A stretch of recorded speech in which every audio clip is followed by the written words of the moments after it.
you ready? Call your mama, call your papa, call your friends. The festivities are about to begin. Boom!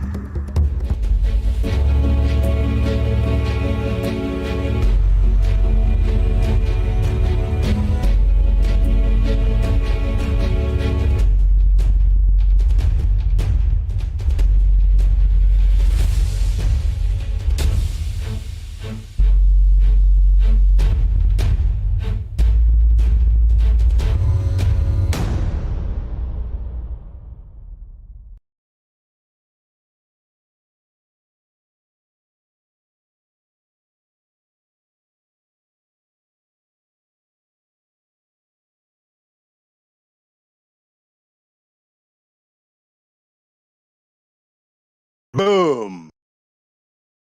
We are live. It is in the beginning, Genesis. Share the show. Hit the thumbs up. Check on the links on the description box and give me money. The more money that you can give me, the better it is. I have a video over here. It is how long? 4.5 minutes video. Be patient. Bear with me because this will get weird.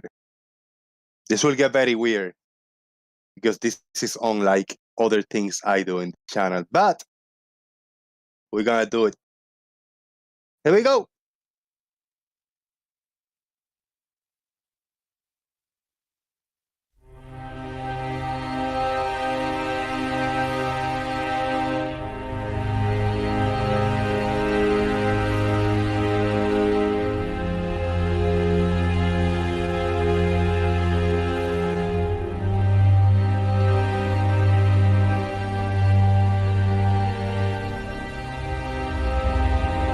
In the beginning. Gentlemen that you join, I am sharing a 4.5 minute video in the show. So if you all want to click on my screen share, stay on mute and we'll watch this video and then we will move on. Let's do it. I'm hitting play. In the beginning, God created the heavens and the earth. And the earth was formless and empty, and waters and darkness was over the face of the deep. And the Spirit of God was hovering over the waters. And God said, "Let there be light."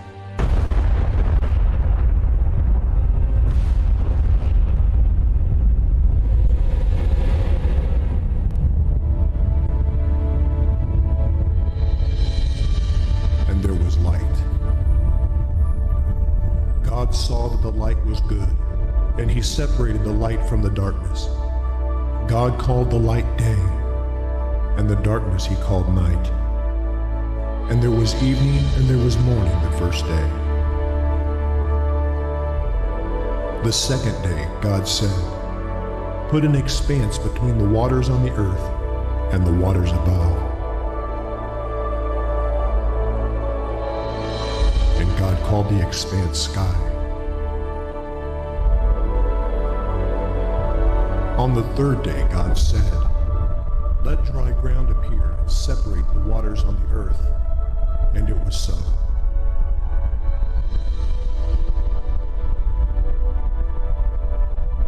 God called the dry ground land, and waters he called seas. And God saw that it was good.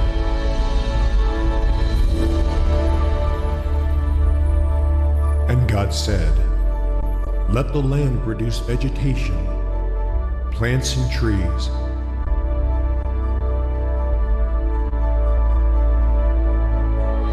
The land produced plants and trees bearing fruit according to their kinds. And God saw that it was good.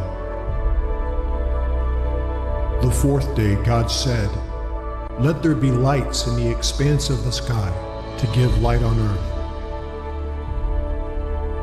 And it was so. God made two great lights, the sun to govern the day, and the moon to govern the night. He also made the stars and set them in the expanse of the sky. And God saw that it was good. On the fifth day, God said, "Let the waters be filled with living creatures, and let birds fly above the earth across the sky." So God created the great creatures of the sea, and every winged bird according to its kind. And there was evening, and there was morning, the fifth day. And God said, "Let the land produce living creatures according to their kinds, livestock, creatures that move along the ground, and wild animals, each according to its kind." And it was so. And God saw that it was good. Then God said, "Let us make man in our image, in our likeness, and let them rule over the fish of the sea and the birds of the air, over the livestock, over all the earth." So God created man in his own image. In the image of God he created him. Male and female he created them. God saw all that he had made, and it was very good. And there was evening and there was morning the sixth day. By the seventh day, God had finished the work he had been doing. So on the seventh day, he rested.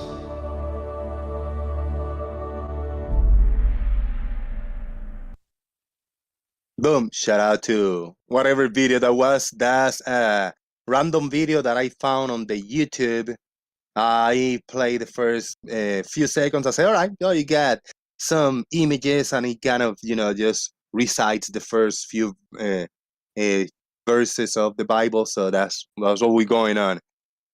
Thoughts on this creation, Genesis in the Bible? It is it is kind of in the beginning, how everything came to be. Anybody follow this? Anybody into this? When I was a kid, I tell you my side of the story. When I was a kid, I was born and raised in a Christian environment. My dad was a pastor. He became a pastor when I was 5 years old. He was first a teacher, then he became a pastor, and then he retired being a pastor when, just saying, I don't know, 2010. So all my life, all my years, since I was 5 years old until I was grow up, he retired old age, but he still goes every Sunday. Right now, he might be in Puerto Rico preaching in front of whatever church, right? So he's a man of faith. He is a saint, right? Nothing wrong with that. Now, I was raising that in church, in the Christian, reading the Bible, listening, giving classes to younger kids when I was just a little older, right? I was in there going to pastors and sons, conferences and all over the world. We went to Dominican Republic. We went to a bunch of beaches and resorts and shit like that. Just family of the pastors. And did that. Where I am right now? Well, I'm an adult, just thinking that, I don't know. I mean, it was a nice way of being raised. It was kind of positive, everything, but nothing have changed for me. I just don't follow this. It just doesn't add up now, because of now I understand that you have to think outside the box. You cannot lock yourself in hiding behind a book, because the book tells you, even though there's no evidence for it. I couldn't live like that. I had to open my horizons and just grasp more to the reality of what we live in. Nobody knows about this side of the Bible. A Bible is a good book. It kind of gives you, if you want to take the good of the Bible, yeah, it's a good book to tell you to be good to each other and don't do bad shit, Pretty much. I'm just ranting off topic. What do you guys think? Genesis and the creation. We got Brian Lincoln, Farmer's Boy, and big shout out to everybody in YouTube land. Have fun and talk to each other. Boom. Farmers, I hear you over there. You are first. There's a technical term for the Bible, particularly the start of it. It's called a load of bollocks. It's a badly written story. It's got no resemblance to reality whatsoever. But other than that, it's a crap book. No, it's a very good book. It's a very good book. And I must say that this, with a good microphone and lots of bass and this music in the background, you can feel the creation really. /S. you needed to add at the end of that.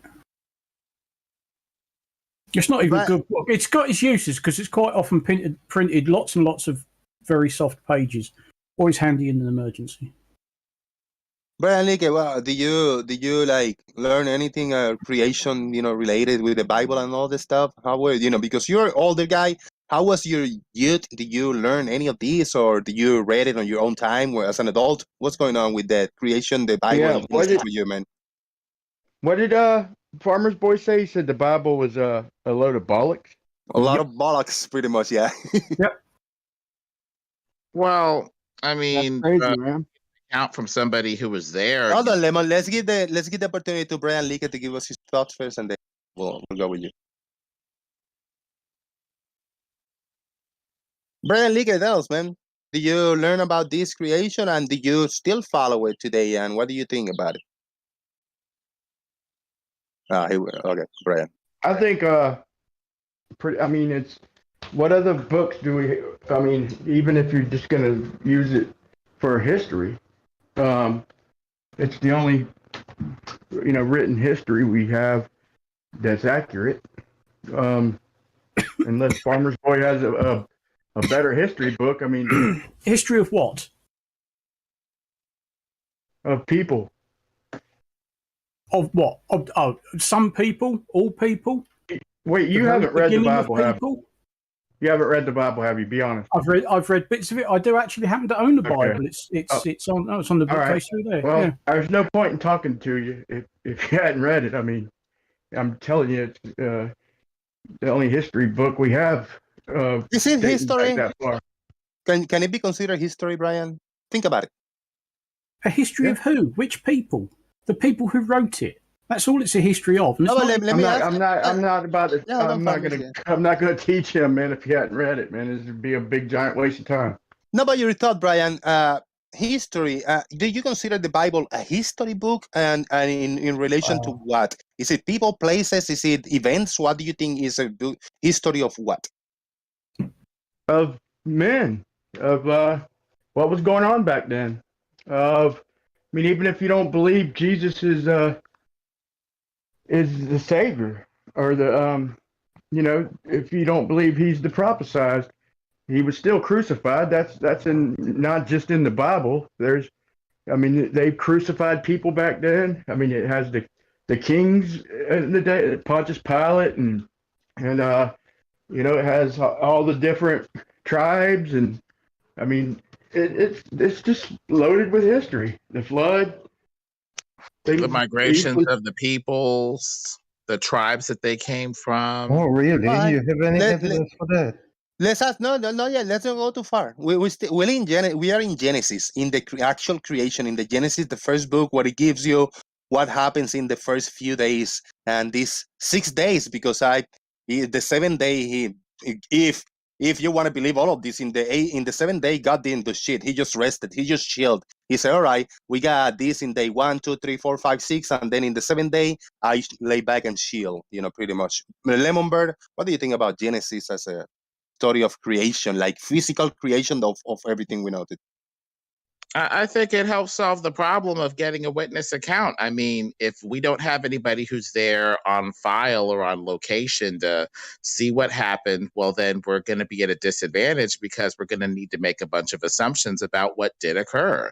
And this appears to be somewhat of a witness account from the person who was there and did it, this God dude, as to what happened. Otherwise, we have to look back and make assumptions about what did occur. One more question I got for Lemon, and then I'll let you guys take the floor. I'm struggling with this for a long time. I don't even know how to propose the question. That asshole just started cutting wood across the street, so it's gonna be a hot mic, but whatever. Who knew about this? Because it was written like in this day. This is what happened earlier in the God. The God created the heavens on the earth, and everything was a void and empty and formless, or whatever. All this. How do whoever wrote this knew that? Did God went one day in the modern time and said like, hey, I'm going to tell you in the beginning, this is what happens. I'm going to tell you, write this. How is this written? Who wrote it?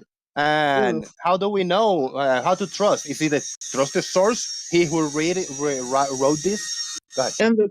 In the framework of the Bible, somebody told them and they trusted it. I guess Adam and or Eve were in the garden walking with God, and God's like, hey, let me tell you guys how I made it. And then they just passed it down to their children. I guess that's, basically a trusted testimony that made them say, this is what happened. Sure, and what happened to his story. Testimonies. Testimony can be very powerful if it's from somebody that you trust, even if it's crazy. If you trust the person, you're like, well, it sounds crazy as hell, but I believe you, God, or whoever. Yeah, did you know the people who wrote the Bible? No, they lived and died long ago. Right, Lemon, but let's say a witness testimony is reliable, but 1,000-hand witness testimony is reliable? I don't think so.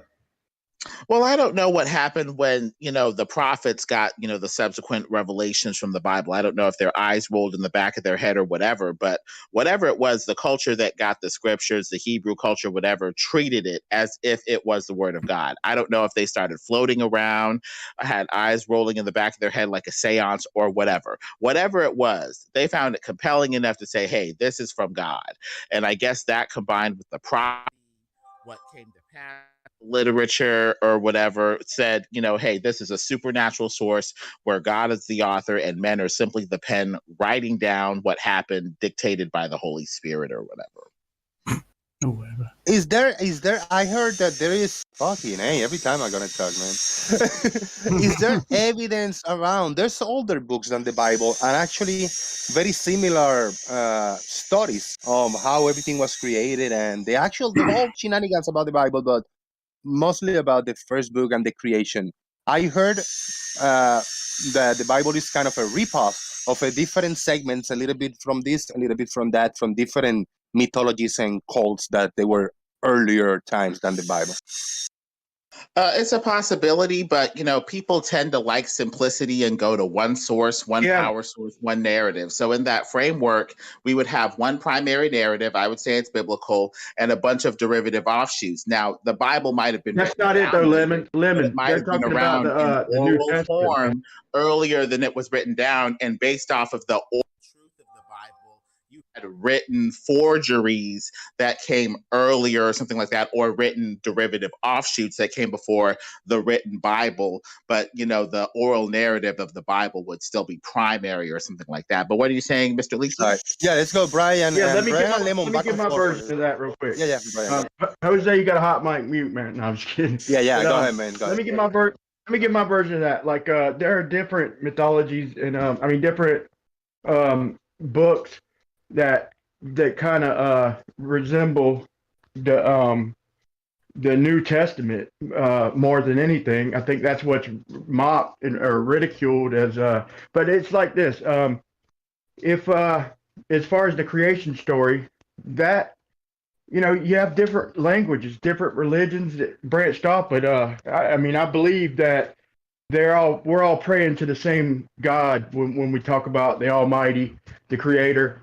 We're all praying to the same God. So of course you're going to have some similarities with the story of creation, because it's the story of creation as we knew it way back then. And it's just different religions, like I said, or different languages, maybe different translations. But the one that's ridiculed is more the New Testament. It ain't so much as the story of creation. I think that's the same God for all of us. Well, we're going to have similar things in our creation account because we probably have the same Father. And it does help, make it more realistic when we do have variations, because a lot of times in criminal proceedings, even, or in a courtroom, if the story matches up too much, they're like, well, where is their unique recounting of the events from their unique perspective? This doesn't feel organic. This feels coached and scripted and feels like they're going with a narrative that they all agreed upon as to something that they uniquely and organically experienced. But I would go with the biblical narrative, oral or written, being primary, and either there's bad dating for what's actually older or not from there. I know I got a bit of a hot mic, but I got to shout out Marcus Dresden for a $10 PayPal. saying flat earths are dumb as fuck. Thank you, Marcus Dresden, for the support. I appreciate that, brother. Boom. Well, your mic ain't that bad. Your mic ain't that bad, Ozzy. I was just mucking with you. We hear it, but it ain't that bad. You're the host. But as far as him, I'm gonna prove to him today that he will later on today in this show. I'm gonna prove that he will mind fuck himself to stick with his narrative, and I'm gonna prove it. I'm gonna prove it because I've done it before, and I've went back and watched it, noticed it. But today I'm just gonna say it because it'll never be acknowledged if I don't. I watch all of y'all mind fuck yourselves trying to come up with an explanation, and there isn't one. And I'm just foretelling it. So there you go, Marcus. Watch me mind fuck you into mind fucking yourself. David Blaine, mind F. But I guess the main thing, even with these flat earth things, is, you know, we have limited time and limited energy. And that's why it's good that God rested, even though he probably doesn't need to rest, because he set a good example for us. We try to be like God a lot of times and even replace God. But even God rested on the seventh day, showing that he had a creation that was working so orderly and in such a predictable fashion. God could just sit back and be like, I can sit back. I'm done. I can let it just work. And that gives us hope that we can rest and find a Sabbath, you know, even with that creation account, you know. But with our limited energy and our limited time that we can focus on stuff, the flat earth gives your brain a chance to rest. It's flat and motionless because it's flat and motionless. You don't have to twist your brain into knots and waste valuable mental and even physical energy trying to believe a lie. So with that sort of framework where you have this freed up mental energy, you would tend to be smarter, or rather freer to figure out other things. I'd like to have a look at the Bible and see where in the story of creation it mentions, you know, like Homo erectus and things like that, because I think that'd be fascinating. Well, that comes from an evolutionary narrative, and the seed of the evolutionary narrative appears to be that we're all one. It appears to be a repudiation of a creator that makes things different. And so it starts from a totally different base. So based off of that, you'd have a totally different thing said in the Bible from its seed versus the seed of saying we're all one in, like, you know, evolution or something like that. Okay, so there were more. I think there was 6 or maybe even 8 primary species of Homo. Yeah. But the interesting thing there is at least 3 of those were actually kind of superior to Homo sapiens. So is it your God, imagine how smart we're going to be, man. Imagine how smart we're going to be in another few thousand years. God, we were freaking Homo caveman fucking. Imagine, we're going to be fucking, we're going to all be geniuses in a few thousand years, ain't we, man? Very quickly, before he take off with the saw again, I put a clip, screenshot of the actual 7 days. You know, it's kind of easier to look at it, of what went down in these 7 days, if you know what the Bible says and what happened. Well, the Homo erectus thing with evolution. What was that, Stingray? Can I just finish this? So what we're saying is you've got something like Homo erectus, which was physically stronger, all that kind of stuff. But there's no mention of them in the Bible, and they are very different to what we would call kind of the foundation of our current human species right now. But no mention of them in the Bible, nor the other the other early humanoid kind of species. And then you've got texts. I think Jose just presented it previously. You've got texts, some of them written 3,500 BC, well conceived before any Bible and Christianity. They were in the Bible, man.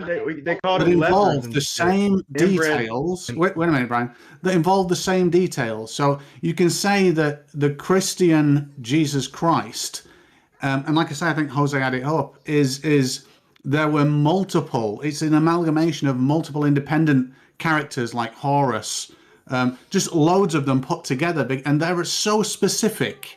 The traits that Christianity steals from those characters in that mythology.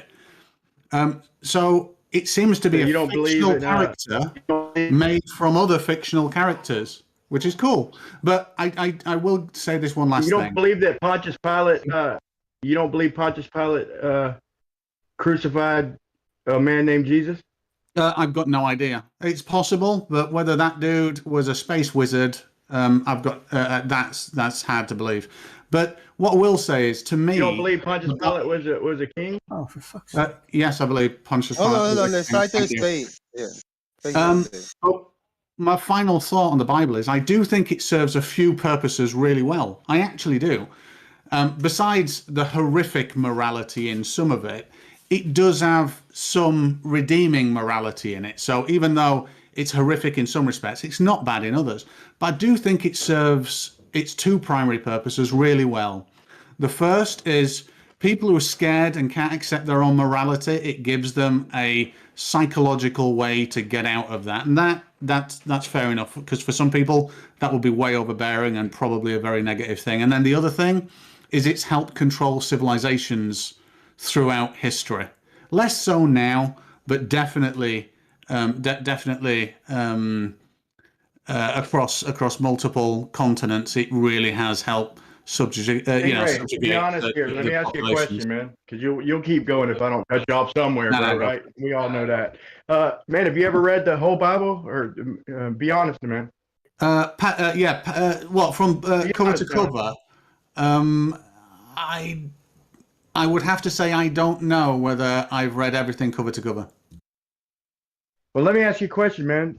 Oh my! You think we were like, you literally think we have monkey men ancestors, literally? Right. So what I think is the following. I can draw conclusions which are not truths, but most probable, that evolution is a thing. And we can tell that through the fact that there are different humanoid species and the different traits. We can tell that from taking individual traits of a species, let's say something really complex like an eye, and even now tracking that and coming up with different evolutionary steps even today. So it wasn't like, let's create this creature with a human eye. That was impossible and implausible. And there's evidence to show that it evolved from a single light receptor even today. So I'm afraid I'm going to have to go with science and evidence.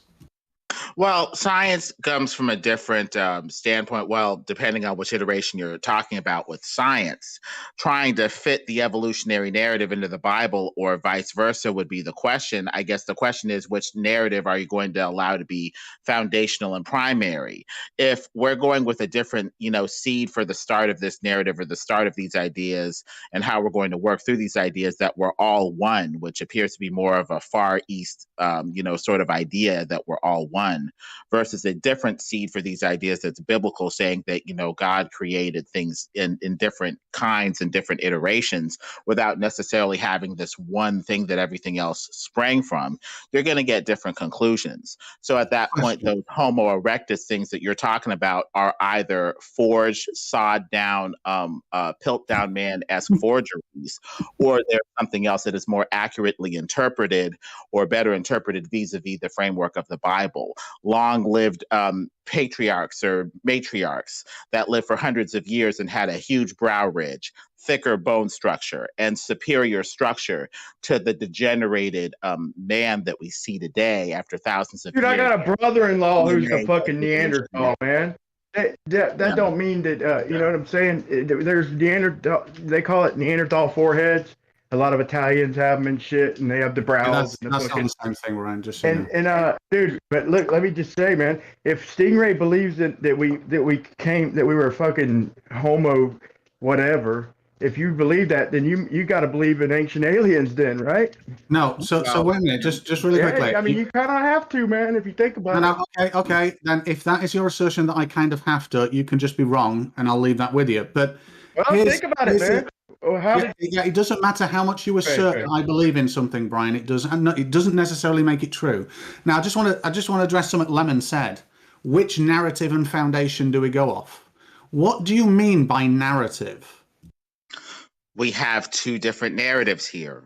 one that asserts that we are all one and began from the same amoeba in evolution, and the other narrative that says and affirms that God made different kinds, slightly differently here, there, or whatever, with man, animals, whatever. Which one are we going to go with? Can I give you a definition from my perspective, Stingray? What the narrative? Simon didn't answer the question. Yeah, the narrative is one. Believe in the Bible, the book that says, consider it as a storybook and everything it says is as is the reality, or consider what we've been doing day after day after day, progressing in technology and taking data, observations, experiments, and testing everything for ourselves. Are we going to trust in what we can test and do on ourselves, or are we going to trust a book that tells us how things are, even though it disagrees with what reality tells us today? That's slightly inaccurate, Jose, in regards to evolution, because nobody has seen evolution occur. They infer evolution has to occur to explain it, and on that level, it's a narrative or a just-so story, a starting place with a just-so story that is accepted somewhat based on faith, that is the basis and the springboard for additional declarations, exploration, experimentation, and additional stuff to go from there, with more just so stories and more explanations coming from that root base idea. That we have two different base ideas here, two different base narratives that are going to lead to two totally different interpretations of results. There is a difference, The problem you've got, though, is very, very simple, Lemon, which is evolution is an observed fact. Change in allele frequency within a population over time is an observed fact.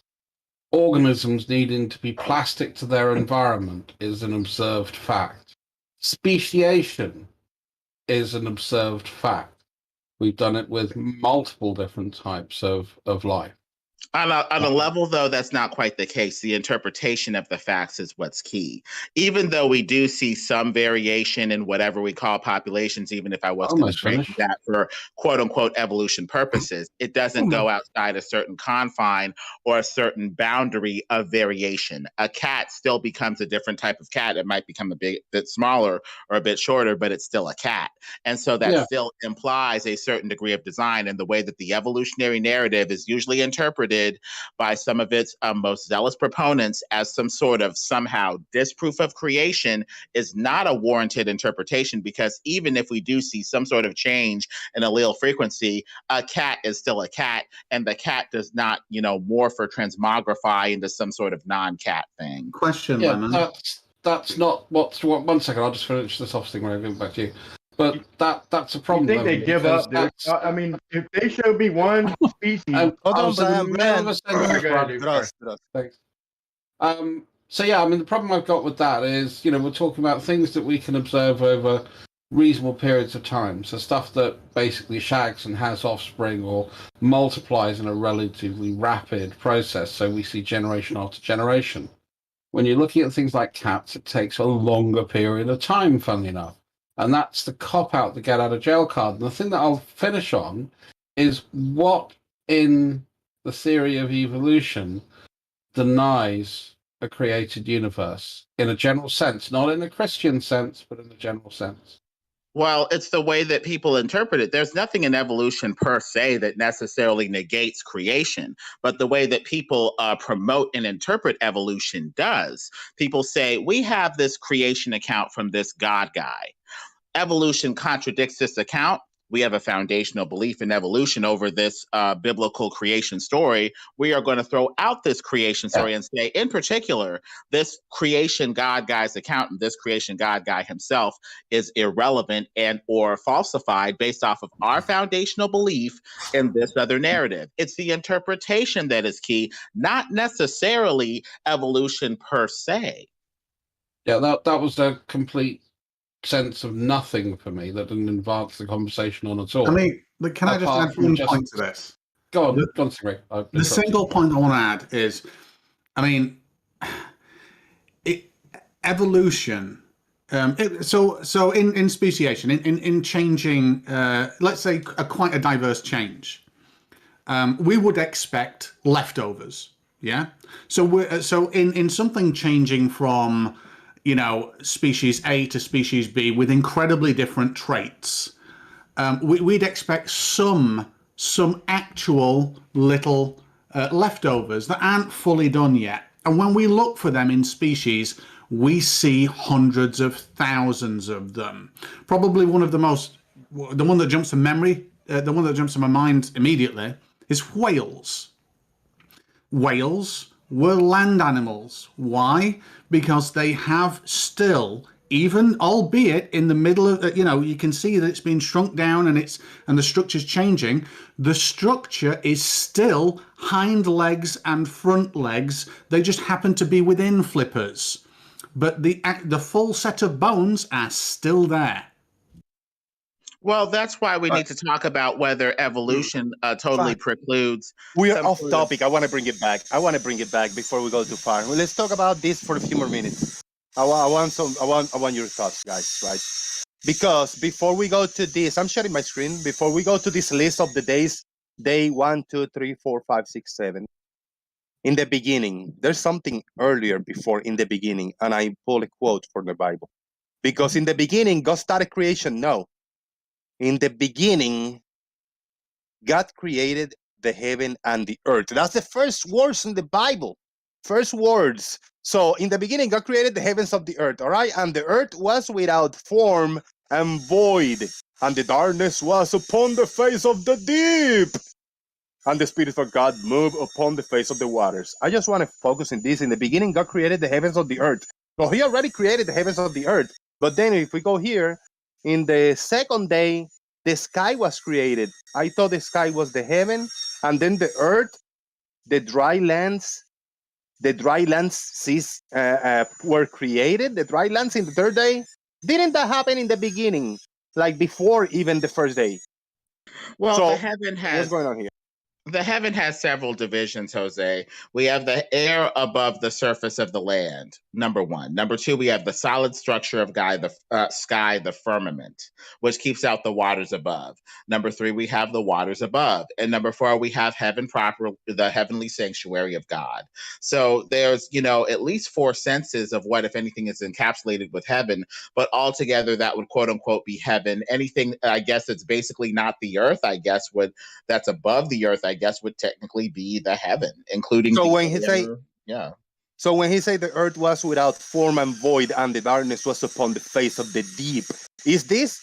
I can interpret this if I want to just believe this. Yeah, this is from when, boom, this Big Bang and from this singularity exploded, and then it was no form in the earth, void. You have darkness in the face of the deep. You can interpret that as the big deep space and everything just coming together.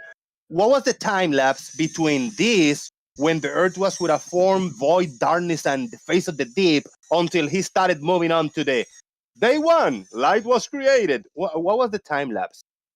We need more information. We need to look into this, Lemon. Go ahead. Well, one would assume, based off of the context of what's exposed in Scripture, within the verses that are, in the general area of what's being talked about here, it appears to contextualize the day as a light dark period that would otherwise be a normal day. So it looks like more or less a 24-hour-ish light dark period of day. Yeah, Genesis doesn't say anything like that. In fact, Genesis does contradict itself, and you just ad hocing. It doesn't, trying to smooth that over, it doesn't change that fact. But first, I need to correct Brian Leakey. Earlier, he said that the Bible was the oldest, most accurate historical record. That's not true. I'm posting in the Uncensored right now 8 recorded histories that are older than the Bible, and they have nothing to do with it, and they give a completely different Genesis story as well. And also, Brian, the fact that you know somebody or are related to somebody that looks like a Neanderthal, that's not an argument against evolution. It's an argument for it, because 2% of the European and Asian population is Neanderthal, which is what we'd expect. So if you see people with those features, it's because of evolution, not against it. But some of this stuff is somewhat arbitrary designation of what's in this group or that group. So we need to see what actual concrete basis there are for these categories. It's not arbitrary. We have the DNA. Bible is a historical document that was revealed in several historical stages. If we're going to get any sort of meaning for what Genesis was at the time that Genesis and no other books of the Bible were revealed to man, we would look only to the context of what is in the Genesis account for what a day cycle is. And in the Genesis account, it is itself up to that point in that book with its historical revelation. I want to ask. It is a light, dark period to make a day. That is all. I want to ask the group, everybody, who can tell me what is light? I mean, the first day light was created. What do you think he meant by light? I think he meant the light, dark ether. The luminiferous and the somniferous ether that were later ruled by the sun ruling the light ether. Don't go to the next step. This light only. Anybody have any? Stingray, what do you think he means by light? Yeah, I mean, the issue is we know what light is. It's a visible part of, well, it's a transverse electromagnetic area of the electromagnetic spectrum that we can see. And if he created that, then it would have had to simultaneously create everything that could create that. A source of it, yeah. The sun, the stars, fire, chemical reactions that do the same thing. Well, if light is a wave in the ether and more accurately known as a wave in a rippling ocean of ether, he could have made the light ether and or the dark ether with objects to ripple within it and give us what we quote unquote call light too. And the sun and the moon could have been set to rule over the light and the dark period, the sun over the light ether, the moon over the dark somniferous ether or whatever subsequently. That's ludicrous. We see Alan, we all noticed like Lemon managed to squeeze ether into the first day. Shout out to Paul. I think the problem I've got with that is just the fact that if you look at it from a sort of a theological perspective, God bringing light on the first day is the light of his presence, the light of his knowledge, the light of his omnipotent magnificence, or however you want to fucking phrase it. Correct. It's a metaphor. It's not like he flipped on a switch. Well, a metaphor it could be, but usually people invoke metaphor to avoid taking the Bible seriously. So if I was going to take the Bible as seriously and as literally as possible, I would say the luminiferous ether was separated from the somniferous ether on the first-ish day, and they swirl around like a yin-yang symbol without the sun and moon yet, giving you a day-night cycle, and the sun and the moon were placed within the light and dark ether section subsequently. That's what I would go with if I took the Bible seriously. Yin Yang is not in the Bible. You're mixing up your theologies, number one. And number two, it's a bunch of crap. Well, you get to insert anything in the Bible by not taking it seriously and only taking it seriously as an allegorical metaphor that you reinterpret based off of the scientism that you do take seriously. I mean, I don't know about that. You have to believe the Bible when it tells you up front that 90% of it is parables. In fact, Jesus spoke only in parables, which is a metaphor. So don't take metaphors literally unless, if you're over 2 years old. But the question is, how seriously are we going to take this Bible? Even when Jesus spoke in metaphors, he wasn't talking about a tortoise, a hare, or anything that is that fantastical. He used realistic scenarios, especially for his parables, where more or less real people in vineyards with father and son and the prodigal son coming home, after wasting his inheritance. These are practical examples. Practical. They are not fantastical, and they appear to be more or less based in real life, if not real accounts in and of themselves. Don't forget the amazing demonic possession of an entire herd of pigs. Well, we have occultists who talk about possession all the time, even with or without scripture. So yet again, I am asking, how seriously are we going to take the Bible? Or are we going to make the Bible secondary and play second fiddle to the other narratives that we prefer in scientism, rationalism, whatever. What are we going to do with this Bible, and what's going to be the primary narrative that we interpret everything else vis-a-vis toward? We got a super chat. I was making. Sorry, we got a super chat. Super chat first of the day. That's by RT96 for $5. I got a fever. Yeah, cowbell is what we. Genesis says that God created light, not ether. Do not worship Satan by ascribing false things upon the holy and uncontrovertible word. RT96, $5. Thank you. So 1 second, Lemon, because I want to address the point. You just rambled on again fairly incoherently for 3 minutes. So the point that I was making was the fact that you said, oh, well, we just have these simple things that, people who work in vineyards and stuff can cope with, stuff that happens every day, the prodigal son returning. And I chose another story from the Bible, which isn't type of thing that occurs every day. In fact, it only even occurs once in the entire Bible, which is the possession of an entire herd of pigs. Well, the possession of someone by demons that Jesus put into an entire herd of pigs. That Somewhere someone's being possessed right now. So it happens every day, even then. We just don't hear about it. People talk about being possessed, and supposedly we're animals just like those pigs. So I don't see any internal consistency at that point in your narrative. If you're also holding to us being animals similar to those pigs, assuming you also take the Bible seriously enough that pigs can be possessed, then so can people if we're animals just like them. All the cases of possession. Oh, 1 second, I just want to finish this off very quickly, bro. So again, that was a nonsensical statement, Lemon, because you said, people are being possessed every day, but nobody hears about it. Then you go on to tell us what you've heard about it.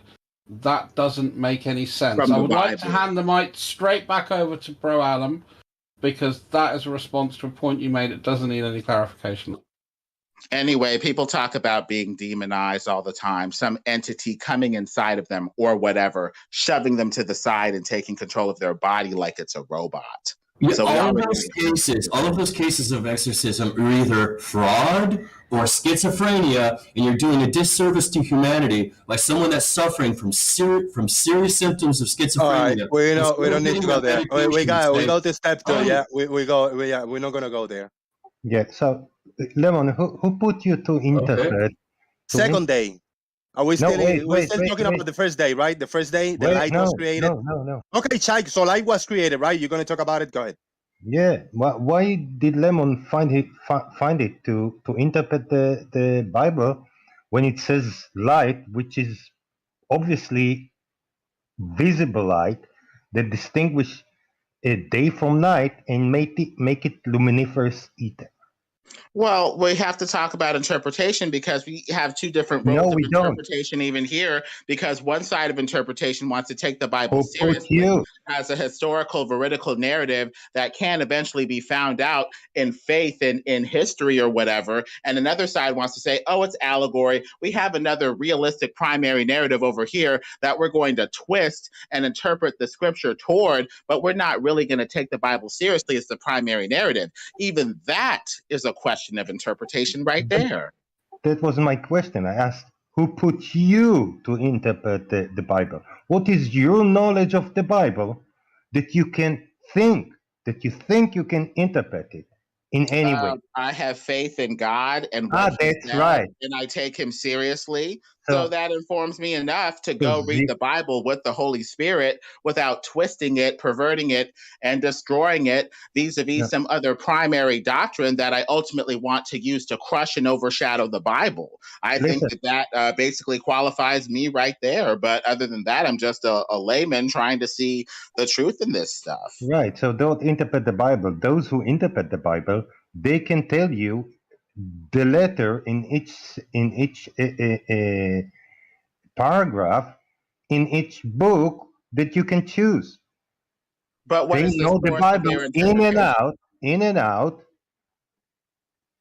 Okay, so what's the source of their interpretation? If they're reading the same Bible that I am, then I can read it and I should be able to come up to similar interpretations unless they're bringing additional stuff to bear to interpret the Bible. At that point, I need to ask them, okay, if the Bible is not the source for your biblical interpretation, then what is? And what is making you feel authorized to make this interpretation or that? And it appears to be whatever scientism says that we need a little more. We need a little more of a self-awareness, Lemon. What the points and the little comments and remarks that Shaq is doing on all of us, and then you're taking a very long time to address every one of those. We need more self-awareness of the time that we're talking versus the other people. I was talking about people who considered the top of the how do you say, a guy that interprets. Yeah. Those people, they know the book in and out. They know if they say light, how many times light was said, in what context light was, and they can tell you what this light is. Not you, Lemon. You don't know the Bible that well to tell us this light is the luminiferous ether. That's elitist. They have the same Bible that I do, and if they're going to bring other traditions to bear to interpret scripture like scientism and whatever scientism says, Chikey, at that point they're bringing in an extra biblical baggage to interpret what can otherwise be clearly interpreted by aid of the Holy Spirit, with or without all that extra baggage. Yeah. So you can read few letters from the Bible and tell me you can interpret it because you believe in God. We need to move on to the second step. We need to move on to the second day. That was the first day light was created. We didn't go nowhere. Second day, the sky was created. Why in the fuck is the sky? Is it space? No, I don't think the sky was created. What is the sky? The solid firmament section 1, the air section under the firmament. Citation needed evidence of this solid, anything solid above over there. It's keeping out the waters above from the waters below. Normally, to have water separation like that, you need something solid. That's just common sense. Evidence of there's water above. Like, what do you think? Like a sea, or is it particles? Is it in gaseous state? What do you mean by water? I need evidence of that. The appearance of those stars as they shine in the waters above. No, that's out of focus. That's out of focus lenses. That's out of focus lenses. No, something else. No, I need substance. I need substance. No misinterpretation. Atheistic materialism and lack of willingness to interpret the clear scripture because of atheistic materialist bias. We can do this all day. So what is the sky? The air under the firmament, the solid firmament, the waters above, and God's heavenly citation for solidness. The windows of heaven open during the flood. Citation for windows, evidence of windows. Evidence of windows needed. I don't see any windows, never been presented evidence of windows up there anywhere. How about the derivation of firmament? Firmament comes from rakia, which implies something beaten out like a solid metal surface. I don't want definitions. I want evidence. I want evidence on citation. You're telling I can say the sky is the space, outer space, above 50 miles, 60 miles and above. That's what I want to call the sky, which is a very low pressure. Okay, I get it. You want evidence from your preferred authority. No, for reality. The authority of scripture, fine. From reality. From reality. Yeah, from reality, I want evidence. Other than the NASA documents and the Russian documents that try to study the sky, its refractive properties, as if it is a solid surface from the 50s. Other than those declassified, the future is now. The technology have advanced so much since the 50s. I mean, it's mind-boggling what we can do today versus what we could do and get information of compared from the 50s, man. I don't look at shit from the 50s to give me reality. I look at shit that happens today, man. The future is now, bro. The 50s, they still got the world record for the fastest plane built. Beautiful. And today we got rockets. 70 years, today we got rockets that go thousands of miles fast. Today we got rockets that go thousands of miles speed.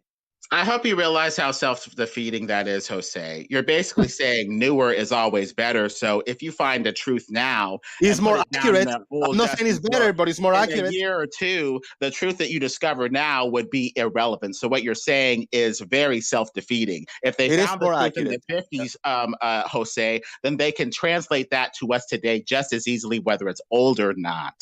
All right, we go to step 3. Day 3. Day 1, light was created. Light needs a source where the light is coming from. That's a fact. The sky was created. If you want to call space the sky, well, I guess I'm with you. The 3rd day, dry land, these plants and trees were created. So that means that there was no earth by then. So there was light first, and then there was the sky from your style. So what was it if there was no sky and no earth? Because the dry land and the seas were created, that means there was no earth, or what was it if it wasn't dry land or seas dry land before the earth was earth? The land was called out of the water. God didn't know about. God hovered over primordial water, and the land was called out of it. What were you saying? So I said God didn't know about planets, so that we lived on a planet at this stage.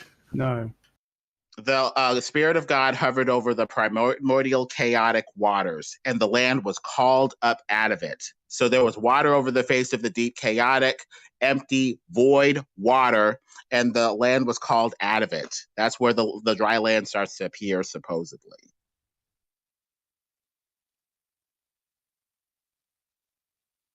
What is y'all's story with what was it back then with y'all's religion? Was it? That's not religion. That's reality. This is what is understood today as for that can be backtracked by science and adding up the pieces and the information and the data gathered. Yeah. So Brian, on one side we've got a story out of a book that isn't first-hand. It's 1,000-hand. And even the Bible itself claims that it doesn't even know who the hell wrote the Gospels. It just put them in there because it sounded awesome. And then on the other hand, we start out from we don't know. Let's find evidence and inference for and see how strong it is. And it isn't a religion. That is an evidence-based path where you come up with a theory. A theory is not religion. It's your best explanation with explanatory power that can lead to predictive power as well. And it's fantastic. But theories are also formulated based off of bias. You can hear me say without getting aggravated that pseudoscience is kind of religion. I ain't gonna bash science, but you wouldn't get irritated if I said pseudoscience is a religion. Define what is pseudoscience? What is pseudoscience in relation to Earth and everything that is today? What is pseudoscience? Give me an example. By definition, it's science without experiment. Just give me an example of one. Something Big specific. Bang, Big Bang, black hole. No, I don't observe and declare, right? Observe, Brian, write some numbers, declare. Brian, models. Brian, I don't think pseudoscience is simply science without an experiment. I think pseudoscience is.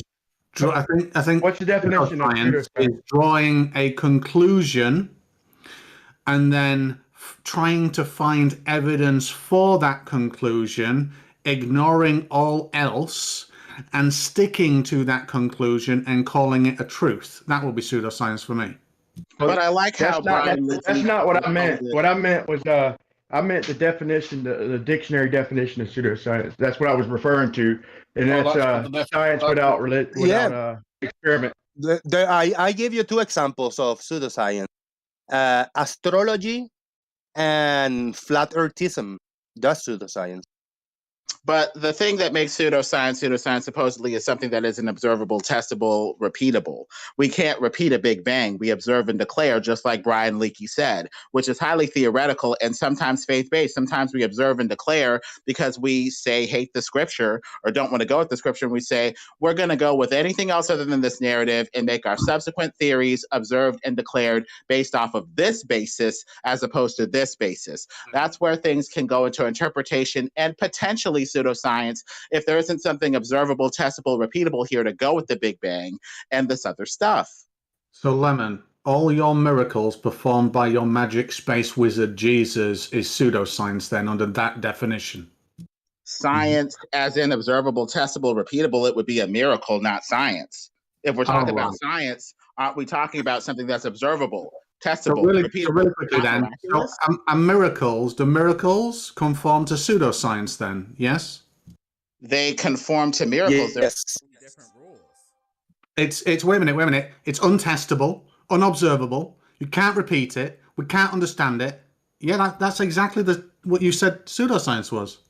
So there yeah, would be a new category for it. It wouldn't be science. It would just be a miracle. It would just be a fact that we just can't explain without appealing to the supernatural. Hearsay, testimony by based hearsay. So yeah, I would say I agree with you about pseudoscience, Lemon. It's untestable. Now, the difference between pseudoscience and something like the Big Bang is, yes, we can. Well, actually, I tell a lie. We can actually replicate fundamental particle things that have the same attributes as the radiation and leftover radiation that we detect today. And that was based on a hypothesis that there was a source of everything and there was a Big Bang. It's easy to get to a source. You just track back the motion of everything, and it seems to be converging to a point. But the problem with that is that the rapid expansions of heat and energy and matter are otherwise known as explosions. And explosions do not form anything. So you have to appeal to something supernatural, or at least a supernatural quote-unquote expansion, quote-unquote explosion to even explain this stuff, because in our everyday life, explosions destroy, they do not cause creation. All right, we got something that happened in the fourth day. They say that the Bible said that the sun, moon, and stars were created. So that means that the light earlier is not coming from any source of the sun or any stars. I don't know how that is even possible, but then the sun, the moon, and stars were created in the fourth day. So it says in the Bible. That's why the light ether is so essential. And Hold on, Lemon. Let me take this one, man. Okay. Share it.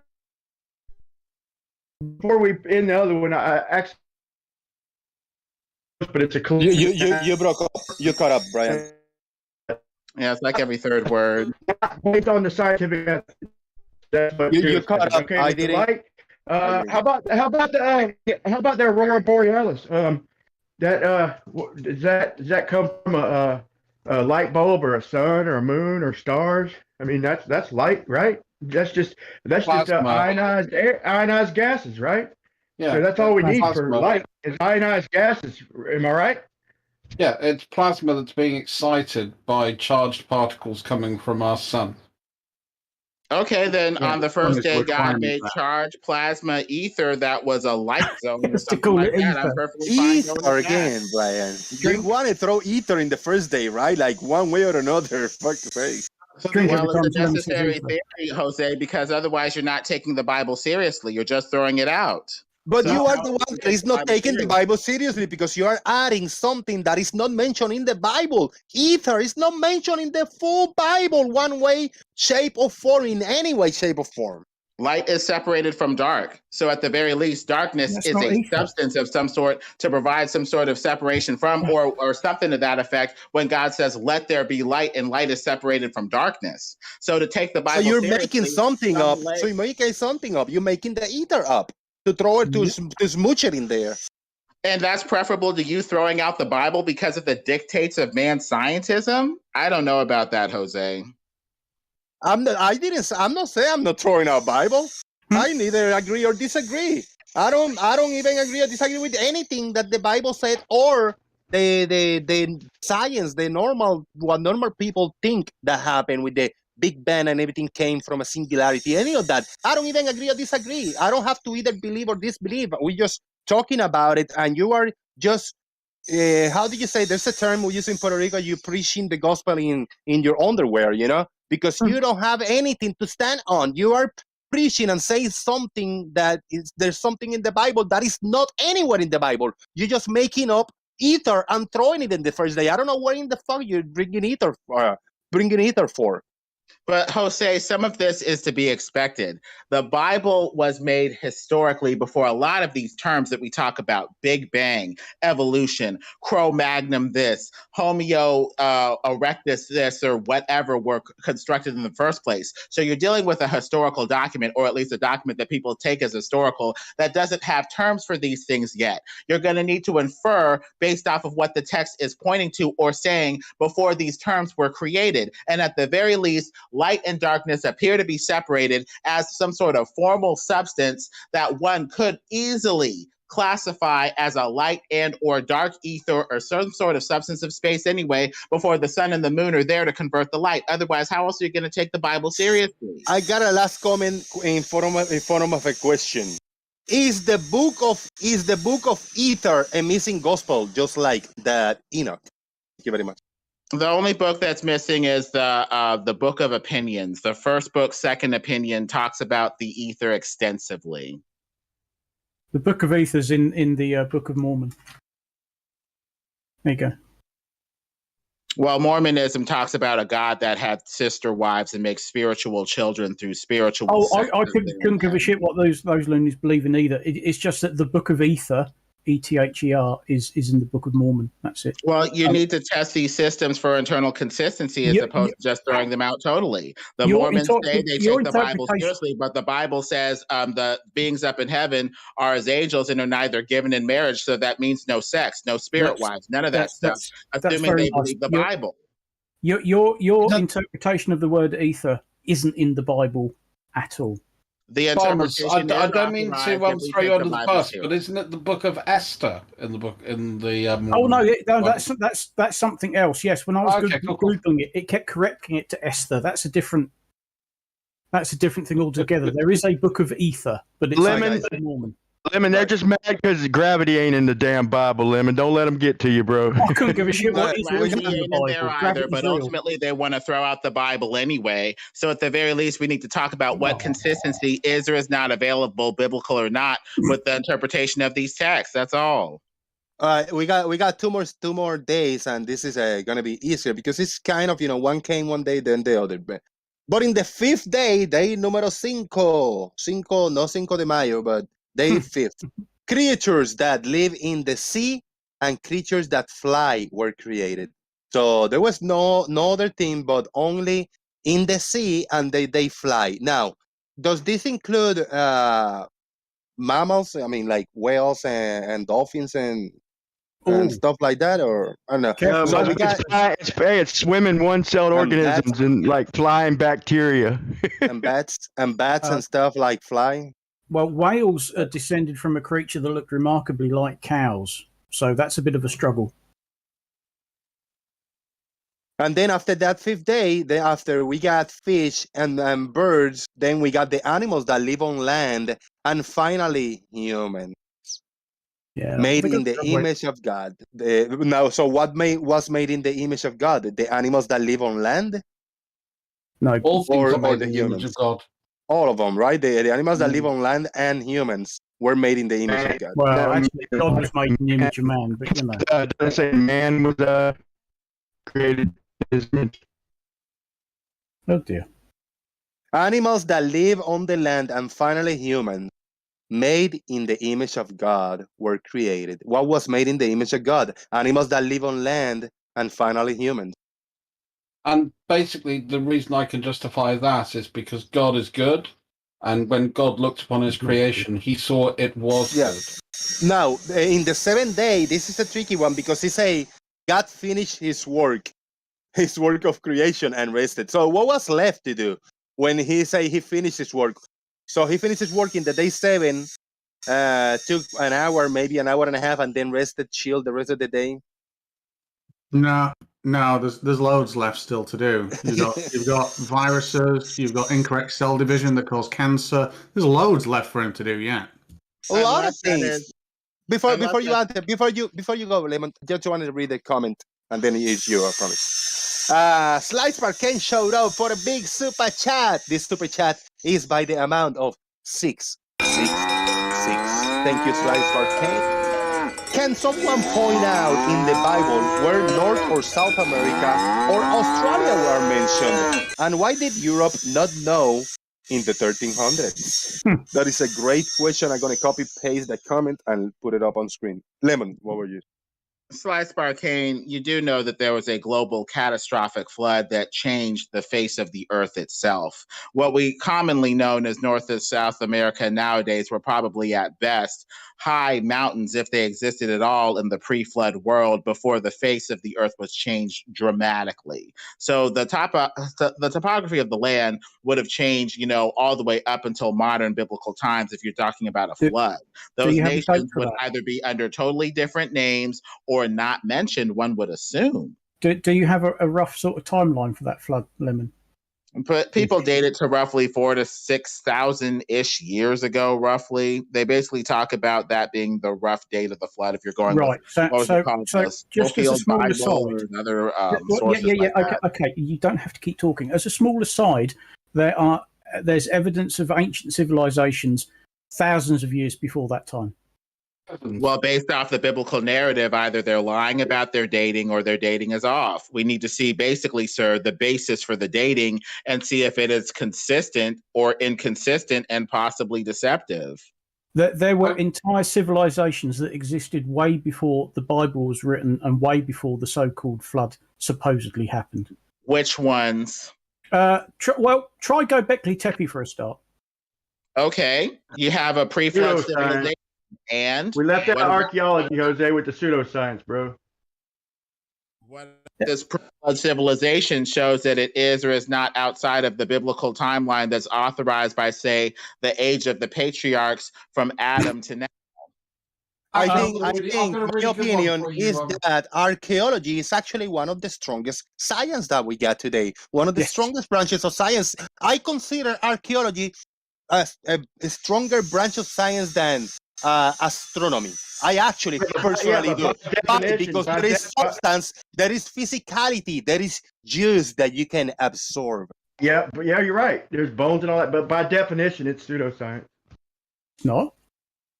No, it's not, because we can actually do experimentation to recreate some of the methods used in construction of certain objects, like the rise of smelting technology from the Copper Age through into the Bronze Age. So what's your scientific method, though? If that's the whole thing, dude. I'm just going by definition, and it says if it's not scientific method, like that it's just gathering of data, mistaken to have went through the scientific method. So I'm just going by the definition, man. I'm not trying to rub you wrong. Are you using the scientific method? I just want to get this out, Jose. The scientific method does not require you to do an experiment. Why the hell are we even talking about the scientific method? This is history. We would use the historical method. You can't let him get away with that. You the scientific method that involve experiment. We would not have an experiment anyway. Why the hell are we talking about science? I said the scientific method doesn't. The scientific method doesn't require experimentation to be part of it. You can use the scientific method to do things like migration studies. Zoology, for instance, is a great example of something that doesn't do direct experimentation, but is a science, still following the scientific method, because it's a methodological way on how they collect data. I've heard that science, even though it says, of observation and experiment, I've got an argument that the and could mean or. I've never heard that the scientific method doesn't need experimentation, bro. That is a new one. I gotta admit. It doesn't require it for every type of science. It depends. If I'm doing chemistry or physics, then yeah, experimentation is going to be really important to me. If I'm doing zoology and I'm studying that natural world around me, because that's all the fucking science means. I'm good with that, but tell me the scientific method without experiment, because experiment is the third step. Let's use a migration study as an example. Don't just name science. Okay, go ahead. Yeah, I'm going to go through it. I'm quite happy. So I observe every year that starlings come back to my house to nest, and they tend to do the method. Yeah. So I'm going through the steps of the methods. That's my observation. My hypothesis is they must go somewhere else during the periods they're not here. I can then do a study, so I can do a data study. So I'm going to ring some of those animals, and I'm going to put an appeal out, say, hey, if you find a starling with one of these rings on, let me know, and I'll contact all the bird watching societies in the areas I think that's going to happen in. So that's collecting data, I get some of that data back, and then I go, gosh, most of that data seems to say that they fly down to North Africa. You just did the 3 versions of the same step, bro, of collecting data and doing studies. Well, can I read I got 2 comments by PayPal comments I want to read over here first, and then you can go ahead, Lemon. These 2 are by Marble Merman. Marble Merman is here, but he wanted to support and help the channel out. I appreciate it, man. 2 long comments, so bear with me. And I quote, Marble Merman for $10. Lemonbird wants to talk about possession, which I truly do believe in. Lemonbird is truly possessed by the idiocracy and the cancer of the flat earth. He does not have the authority to say that he knows the Bible more than any priest or theologian or anyone who studies the Bible. They would tell him it is not a literal book, not a science or historical book. Lemon, you really need to get your head out of this. I do believe in redemption, and I had to go through my own redemption. It is not too late for you to get your head out of this conspiracy crap. Conspiracies destroy lives, and it is truly destroying your life. But if you want to go through this, by all means, go for it. But don't get upset when God finally tells you you're wrong. But honestly, I think you are possessed by true evil, and you are too lost into your bias. And it's very bad that you were dragging through good Christians to the mud, and it's shameful. Love you, Marvel. Holy shit, I got another comment, but I wanted to touch Lemon. That was for you, Lemon. He basically calls you a rotten piece of shit, dumbass. Let's hear his thoughts. And then says, I love you. Then I got another comment. Go ahead, Lemon. Well, if you believe that, Marvel, then you need to be going to the Spirit for spiritual battle. We need to be praying to the Holy Spirit for deliverance. But Marvel, there's a thin line between submitting to the revelation of God and man saying, you know what, F the word of God. I'm going to try to base things off of my own rationality and my own reason. So that's a very thin line between letting God be God with the revelation that he imparts to us and trying to become our own gods by saying, you know, screw your revelation. We're just going to declare whatever we want to be true. Honestly, I do go through that every day. I do go to the spirits. Okay, so don't go there. And Brian, it's something called tough love. Okay, I'm not attacking him. I'm attacking his arguments. So it's tough love. That's bro. I'm doing tough love. I believe. You don't want me to respond, do you, bud? Just tough love for me. I'm sorry. All right, go ahead. I'm sorry. You basically just categorized him. You just said that he's evil. Okay, said that he's ruining lives. I mean, dude, that was the nastiest shit I've heard in a long time, bro. So if you want to call that tough love, that's like he's ruining lives. I'm saying he's ruining his own life. That's like the scientific. Hold on, man. Let me finish, bro. No, you're misinterpreting my words. So that's like the scientific method without experiment. What I said, he's ruined his own life. Did I say he's ruined someone else's life? No. So don't put words in my mouth now. Hold that thought, Marvel, because I want to read this, because this is good. Because Brian, this second comment by Marble Merman for $2, he's got your name in the top right here. So let me read this comment. Marvel says, and I quote, Brian, keep your mouth shut. The adults are talking. You are also a fake Christian. And, well, don't start. You don't understand science and you don't understand reality, so be quiet and listen. I don't know science very well, but I kept my mouth silent and my ears open when people like Stingray are speaking. Show the same respect. Marvel for $2. Holy shit, Brian! Shots fired. Ad homs to $2. That's the going rate for multiple ad homs today. $2. Seriously, I'm speaking the truth. You don't like it? Sorry. Well, the problem is science is under a different paradigm. It wants limitless exploration. And what does God do in the Bible? He puts a few limits on things. So now we have a clash between the limitless exploration where science so-called wants to, do things like abort babies, take their parts for stem cell research with no sort of boundary or any sort of way to stop their limitless exploration, and a God that says, no, this is moral, this is not moral. So at that point, we have a clash between what science wants to do with infinite exploration and a loving God who puts down prescriptions and limits of morality.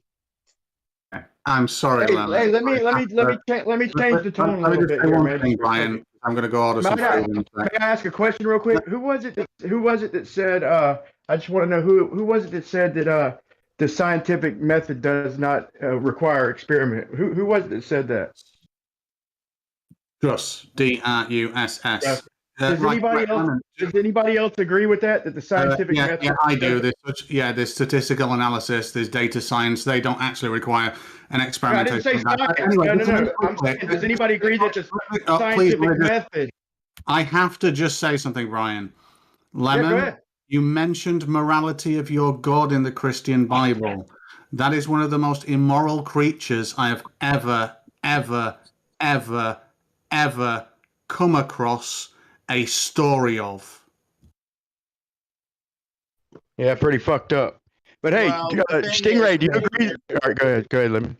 Mr. Leakey, we use experimentation because science has a problem of begging the question, which is essentially taking a known category of causes that we've already experienced and imputing that or imposing that onto other processes, saying this has to be the cause. That's begging the question. It's a common problem with any inference or even science itself. So we try to get past begging the question by having some level of experimentation. Let's see what happens based off of the just so stories that we've told ourselves, based off of the known categories of causes that we want to impute to this phenomenon, and see if the experiments back it up based off of what we think should happen based off of these causes that we're begging the question for. We try to balance that out by experimentation. Can we have systematic observation without experimentation and still have science with some good equipment and some good disciplined observation? In a way, yes. But you have the method. Hold on, let me say, you have scientific method though without experimentation. That's what I want them to quit dodging. I'm asking specifically. And that's the point that I said, Brian. There is not one. No, I've already got your answer, man. I want to see if I can add anybody clarifying it. Please let me talk. Does Stingray and Druss agree that the scientific method does not require experimentation? Specifically, the scientific method. Does anybody else agree with that? Well, there isn't a specific scientific method. That's what I'm equivocating. Which scientific method? There are an infinite number of scientific methods. And there are scientific methods that don't require experimentation, right? Farmer's Boy? Is that Farmer's Boy? Is that right? Yeah. Some do, some don't. It depends what you're doing. Wait a minute. I'm with Lemon on this. Why are we talking about this, Brian? Because if the question is, how do we get to the truth? The truth doesn't even require science. No. Well, it started with we were talking about archaeology, and by definition, it's a pseudoscience. Let's talk about this. Without some sort of scientific process, or at least a knowable process with the definition that I'm going with science right now, the truth could be there, but it would be unknowable. I guess science is, the way that we try to know the truth through some sort of systematic study and or experimentation and or body of knowledge that we trust, have faith in, and use as the foundation to establish new theories, new narratives, new just so stories, new claims. Yeah, let me just add something because I fucked up there. Because I said truth and I didn't actually mean truth. Because to me, as an individual, there's no such thing as absolute truth. There is only probabilistic truth, and that comes in a ratio. There's not a fine line between this is true and this is false. There is, it is most likely true to a high degree. That's what I meant. I didn't mean absolute truth. That doesn't exist, I don't think. Well, I would say that there is absolute truth because we have a knowable God who's under no compulsion from any other being. God does whatever the F he wants, and in your authority, so he makes the truth, and nobody else can stop him. That means that whatever he makes will eternally be there with nobody to challenge him. That will give you an absolute truth. And he appears to be a moral agent who also does what he should. He doesn't just change things randomly. So there is some form of fairly absolute eternal truth, because this God is knowable, he's constant, he's eternal, and he's not going to change the truth. And he's the truth maker anyway. So there's the truth. There you go. He's so truthful. Just because I've got something to say. He's so truthful, Lemon, that he's stolen, is incredibly immoral. He persecutes homosexuals. He stones people. He kills children. He endorses slavery. And he's open to interpretation from all over the place, and it's all different. That's how singularly true your God is. And if he was all-powerful, all-knowing, please strike me down right now.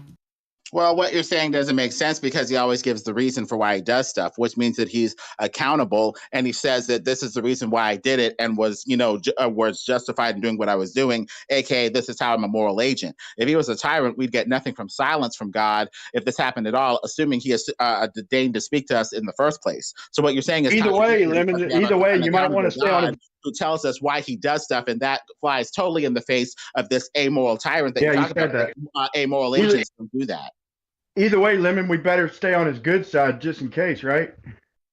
Well, this dude can't even lie. Whenever he speaks, things happen. Why would he need to lie? He could just speak and make it a certain way without needing to lie. Brian, He spoke and light was created, so how can this being even lie? There aren't any conditions to make this guy immoral at all, as far as I can tell. Crazy. So, Brian, let me give you the problem with Pascal's wager. You're basically saying I'll choose the Christian God because what if I don't?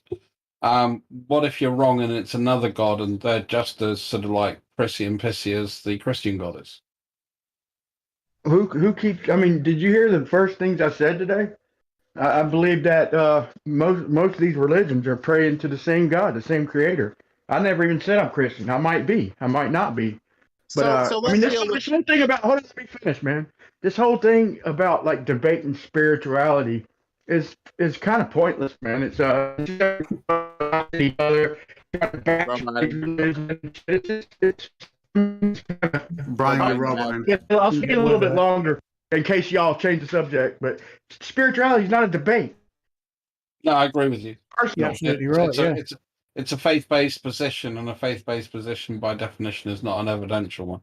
Well, Dress, we need to know scientifically, or how do we know that God is amoral? How do we know this? You don't. You have faith in it. We know this. You don't. You have faith in it. Because you pointed to like the flood, drowning babies and stuff like that. That would only be a stingray. No, and it wasn't drowning babies. It was execution of firstborns. But that was justice because they had already executed the firstborn of the Hebrews when Pharaoh's like, hey, if it's a boy that comes out of this womb or whatever, kill it. So that's what I meant. That's what I meant. It was that. Wait a minute, just really quickly, Lemon. Do you think that, along with the endorsement of slavery, is a moral thing to do? It is only moral if it should occur based off of some sort of just pronouncement or some sort of just precedent. It would be moral to send somebody into slavery if they enslave themselves by debt. By sin. Right, okay, that's brilliant. At that point, it would be moral. It's called punishment. It's called punishment. Yeah. So if it wasn't, so here's a question then: if it wasn't punishment and it wasn't debt, or if it was, you are saying very clearly it is moral to own another human being as your property. Is that what you are saying is moral? No, you're trying to twist my words. We ain't all from a weird perspective. I said it would only be moral if there is some sort of just pronouncement that is already in place saying you will go into slavery if you do this, you do it, now you go into slavery. We're all slaves to the dollar, man. We're all slaves to the dollar.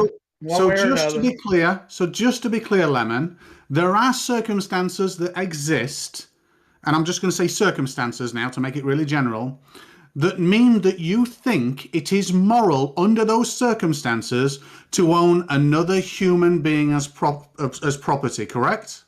Do you think it makes you evil if you own a human being? Does that make you evil? Just let them get on with it, fuck's sake. Well, he's trying to basically make slavery a categorical evil. I don't know how he can make categorical evils without a God to defend that, but he can try. The thing is, there would be a superior moral imperative to deal with as opposed to slavery. It would be moral to punish sin. It would be moral to say, hey, you did this, you're going to go into this unless some sort of mercy comes in, and slavery would fall under that superior morality. Basically, punishing sin would be the superior moral, and slavery would be like a secondary afterthought as opposed to this categorical evil that you're trying to make it be without God.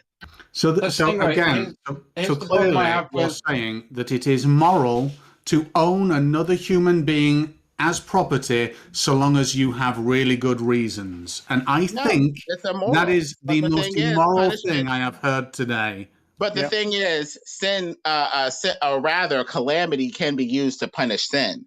Slavery at that point would be a calamity that befalls somebody that they really shouldn't get into because God wants us to have freedom. He doesn't want us to be enslaved. No question. But the thing is, it would be a calamity that would befall you necessarily if you've already enslaved yourself to debt, sin, or done something else like that. Awesome, get it. Can I just take it back to the point? Because I think that there's something on your analogy which I really like. I think it's kind of been missed, which is obviously the final plague upon the land of Israel was the death of the firstborn.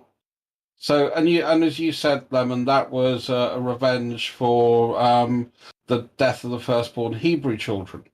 So my question on that is, it's obviously, the Pharaoh or the people in power, the 1%ers that are doing all this bad shit. Just want to finish my point, Brian. Yeah, go ahead.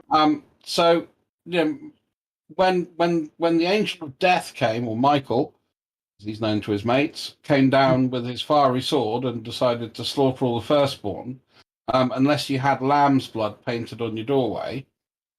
That wasn't just the 1%ers, that was all of the people of Egypt. So it was, if you didn't have that blood painted on your lintel, on your entranceway, your firstborn child would be taken. So that's the rich, the poor, the peasants, fiery sword, the slaves. Where is their moral responsibility for the actions of what someone else did? Well, if their moral responsibility, I don't know. I'd have to ask God. As far as I can tell, the plagues were a judgment on the quote-unquote gods of Egypt.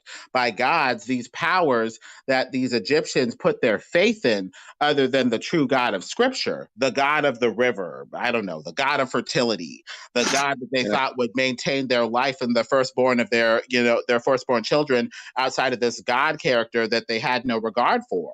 It was, you said, a retribution for the firstborn Hebrew children that were killed or whatever out of the womb. Was what I used. It would be justice. Revenge with a different connotation. It would be justice. It would be judgment on the gods of Egypt. It would be all that. I need to do this. I need to do my chilling, man. It's been a little while. It's been I think an hour already when the show started, probably more. So I need to do the big shout out to everybody watching on YouTube land. I am, confused because there are only 20 likes in this video today with 42 people watching. So we got less than half the amount of people that hit the thumbs up. Oh, nobody wants to watch this shit, dude. I don't even know if they hit the dislike. They might have hit the dislike, but if you did, well, okay, good on you. But if you haven't clicked the like or dislike, do something now, man. You should hit the thumbs up because if you're watching, if you click and watch more than 5 minutes, that means that you enjoy what you're watching and it's the only way that you can support. So it's easy, it's free. Come on, guys, please. And thank you very much, everybody in the call over here in Discord for being here. I appreciate it. Be patient, everybody. It's a little off topic. We don't do a Christian Bible and all the creation stuff in the daily basis. So yeah, one day a week. Some days is okay. I got a comment. Another $2 by Marlboro Merman and PayPal. Big shout out to you, man. Thank you. And I quote, I got to read this.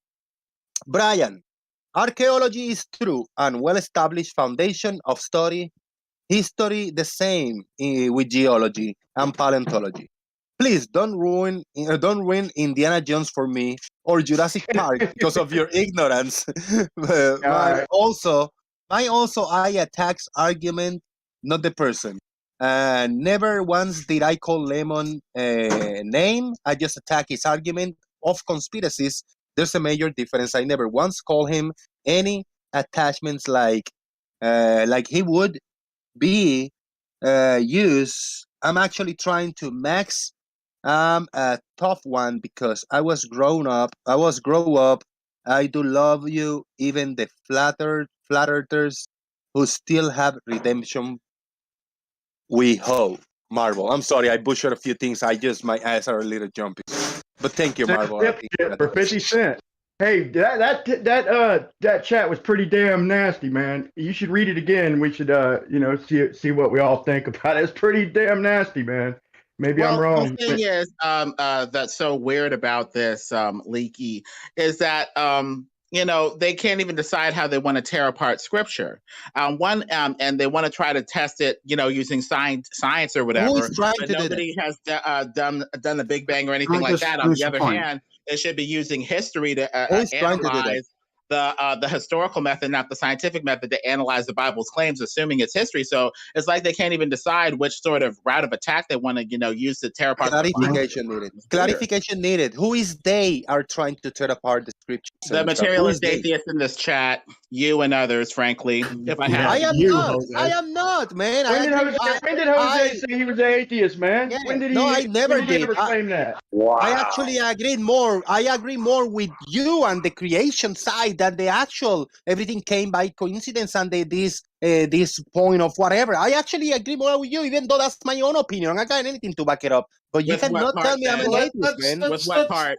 I haven't heard you say anything in agreement. Dude, you didn't hear him bragging about his dad and shit, man. You didn't hear him boasting on his father and proud of him and shit. Let's go back to the historicity. Can you give me the historical account itself? Does he agree with? He's proud of his upbringing, man. All I've heard is criticism of it. Let's calm down. I'll tell you what. Can I just finish? I just want to get a point in quickly. Very. Go on, you go, Stingray. Go on. Yeah, no, it's just one. My food's here now, so I'm going to go. But Lemon. So there's two common occurrences of how one can get themselves into slavery. One is more popular than the other, but they are both valid in the times of the Bible, and the Bible endorses this and tells you how you treat your slaves. So one is you are born into it, which is awesome, and the other is you're sold into it by a third party or your family. In both those circumstances, it says nothing about sin or punishment. It is entirely fucking immoral. Cheers. Bye-bye. That's false. Selling somebody who is not willing or didn't do anything to deserve it into slavery is called man stealing. The Bible does address that. That's like hold on, Lemon. He don't want to answer the question. Hey, Stingray. Did that make everybody who owns slaves evil? I'm just asking. He's gone, so he's not there. Yeah, Stingray's gone. Okay. Hold on, Dross. Before you continue, before you go on, I want to give an opportunity to Marble Merman. If you want to take a minute and tell me, maybe clarify if I missed something in what I read. Go ahead, Marble, and we'll take it. You're muted, so I don't know. You might be busy. So sorry, man. I tried. No, I wasn't saying anything. I was just getting muted. Okay. You want to say something about your last comment? Well, I'm not. Lay off Indiana Jones. Just here. I'll back off on Indiana Jones for you. I'm just trying to say I'm critical of the attack. I'm not trying to be mean. I'm just trying to say I don't know. I'm trying to figure that out right now because I do believe he has a right to it, but at the same time, I'm not attacking himself. I'm attacking the argument. Brian, you don't know what. Yeah, I need to figure that out right now because I actually I'm in the middle of the work meeting, so give me. That's all good. I appreciate it. Yeah, I think that's why I find out it's easier for you to take your time and type little by little, and then when you're ready, just throw the little comments. So I appreciate that. I know you're busy. Cool. So the point I wanted to make is when you look at sort of, there are bits of history that we can corroborate with other lines of history from the Bible. That's not a problem. But when it comes to sort of like all the major figures, in the Old Testament especially, you don't have that kind of historicity. We don't know the line of kings of Israel before Ahab. We don't have any archaeology, any historicity to them. We have nothing for Moses, for Abraham, for Noah, for Methuselah. So we don't. So the historicity bit really is the Book of Kings, the Book of Acts, is where we get most of what we call the historical sort of side of it. A little bit out of Exodus as well. We got a lot more for that than we do for Eratosthenes. Pythagoras. Well, maybe not Pythagoras, but his work lives on. But it's history, man. Yeah, I got a comment about. I got a comment about earlier points that I missed because I had a screenshot of the day 1, day 2, day 3, but that was just in a shorter explanation. In the actual text of the Bible, in the actual text, is a little more elaborated, and God was good and God was happy and he did this because of this, because of that, but I just eliminated that and I put it in simple words.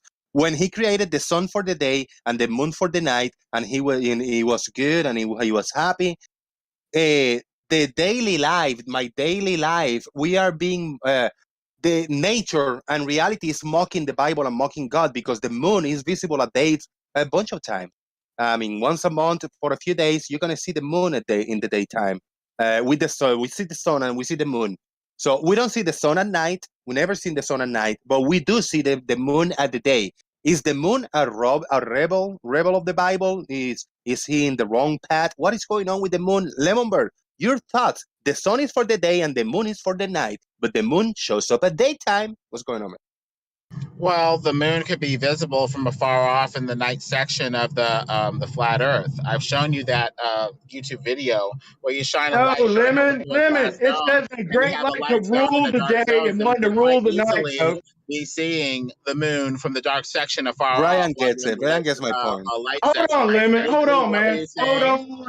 Just 1 second, please. Hold on. It doesn't say that the moon. Hold on, it doesn't. Let me defend you, bro. What was that? Please let me defend you, bro. Just let me defend you right to the point. It never says that the moon can't be out the day. It says a light to rule the day and a lesser light to rule the night. It doesn't say that the sun can or the moon can never be seen in the day. It just dominates the night. That's all. Go ahead, Lemon. Sorry. So that's why I'm asking Jose what, if anything, he believes about the Bible. And that's why I was quite comfortable lumping him in the camp with the rest of the materialist atheists who try to cut the Bible and make it say stuff that it doesn't say, or just reinterpret the Bible vis-a-vis their preferred system of thought, be it scientism or whatever. That's why I was asking him, what about the Bible do you believe? Because all I'm hearing from you is constant criticism, at least in the case of Genesis, about what, if anything, it's saying. There are also moonless nights. So the light to rule the night is not even present some of the times. Holy shit. It's resting. Just because you don't see it doesn't mean that it's not there. Spirits are present, yet, and they are there, but we don't see them. Our limited human senses are not the arbiter for this sort of stuff. That's why scientism will always fail. It is not based on man's pale The moon that is not visible, the moon that is not there at nighttime is not there because it's next to the sun. In the path, it's very close to the sun, so we don't see it. It's not there at night.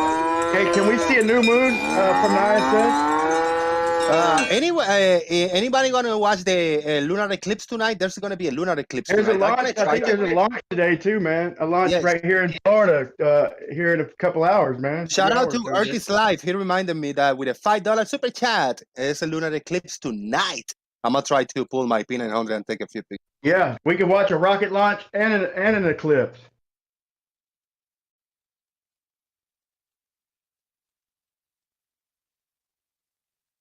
Best if you can video the rocket transit over the eclipse. That would be. That would be fucking awesome, man. If anybody can do that. Yeah. A metaphor for the cow jumping over the moon, a rocket jumping over the eclipse. Where do I have to point? Will I be able to see the rocket from where I am in Tampa Bay, Florida, in Largo? I mean, not from my house because you'll see it when it gets up over the horizon, man. You'll see it. You'll see it going from where you're at. You'll see it start off probably going kind of level, a little bit up maybe, but it'll probably level out pretty quick, and then you'll start to see it going down, and it'll vanish. It won't go all the way to the bottom of the horizon. But if you have a clear path, you'll see it fade, get brighter and brighter as it goes down and away. I like to see that, man. Big shout out to Leo with a $5 super chat. Thank you, Leo. I appreciate that. Leo is asking, why did God create the planet as a physical object and not the sun and the moon as the same physical object? Hey, you won't be able to see it with your naked eye, though, Jose. You'll need your camera and shit, man. They're just lights for helping keep seasons. That's why people try to use scientific claims to try to undermine the Bible and ultimately its historical claims, because historically the Bible is unassailable. We find archaeological evidence that goes with the evidence of its pages, and so at that point you're just picking and choosing to reject, stuff like Genesis based off of scientific basis, while we accept the rest of the historical claims of the Bible. And so they just try to be sneaky and try to undermine it scientifically, and science, as we know, is based off of man's paltry senses and poor reasoning anyway. So I mean, it's just a non-starter to try to base any sort of claim of scientifically on the Bible. It's just kind of dumb.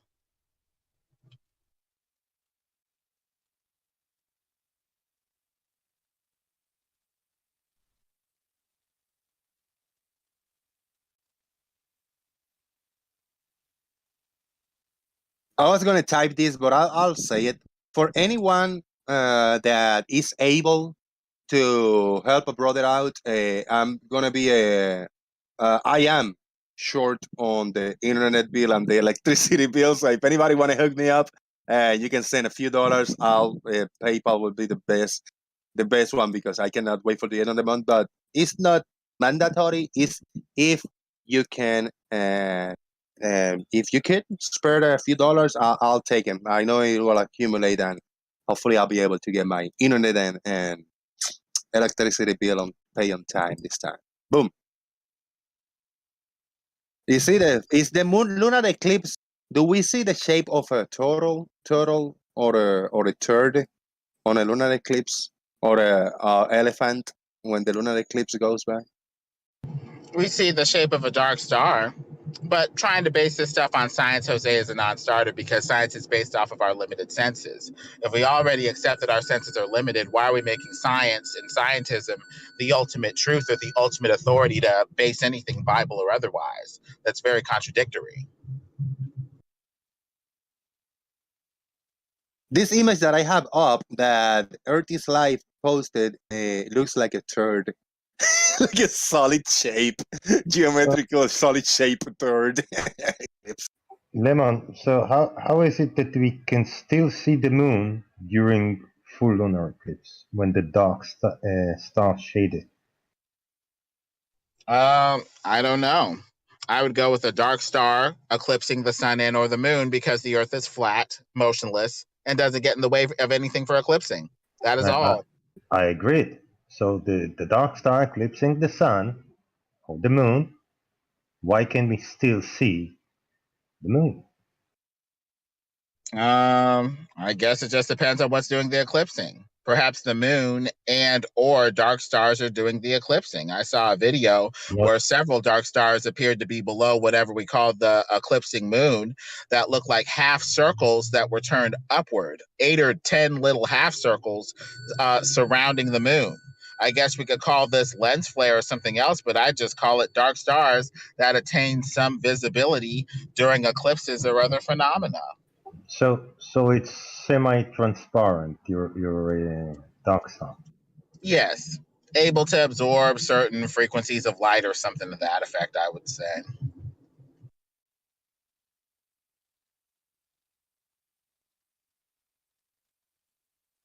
I think the stream, people listening in YouTube, how is the stream doing? Does it look good? Does it sound good?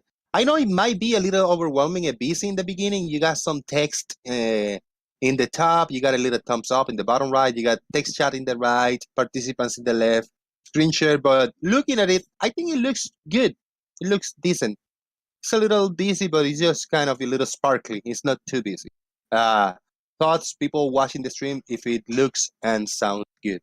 I'm going to anyway change the way it looks in the next few days.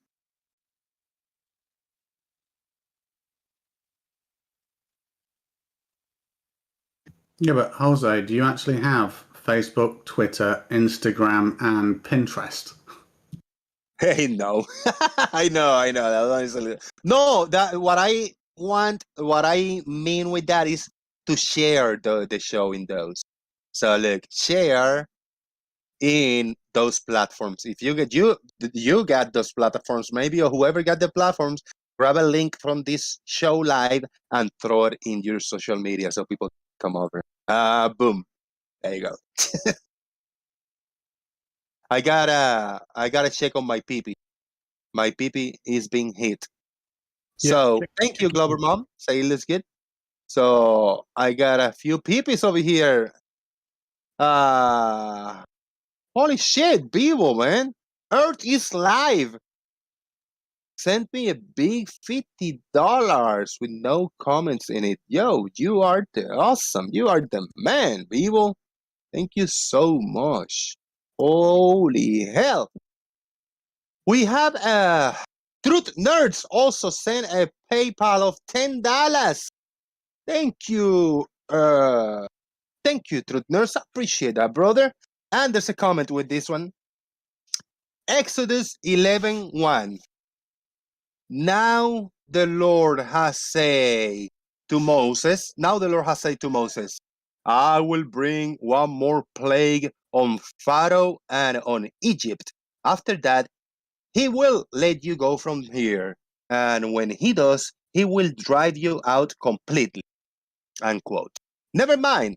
Whatever it actually happened, however, when Lemonberg says Passover was retaliation against the Egyptians and not the pressure Pharaoh into releasing the Israelites, he just shows one more time how he knows nothing about anything he's arguing about. Doesn't matter if it's science or script. Truth Nerds. Fucking A. And I got Marble, another $10 by Marble Merman this time, and this is for internet money. $10, guys. You guys are awesome. You see, I feel under pressure. I feel like I got this giant in my shoulder sometimes, and then I got these little breaks. Do I have to beg a little bit? Yes. You guys are awesome and always help me out, and I really, really have to appreciate you from the bottom of my heart, to every single one of you. Thank you, guys. You're a good man. You're a good man. I don't mind giving money to good people if I need to. I work hard, and honestly, I'll give my money to people who need it. Thank you very much. What do you think, Lemon, about that comment? If you caught, Lemon is... He's gone. He's gone. As far as I know, Gary is a Christian, Gary Webbing, as far as I know. But do you think Genesis describes as a historical, scientific way on how the earth was created in 7 days? It's my question to Gary whenever he can.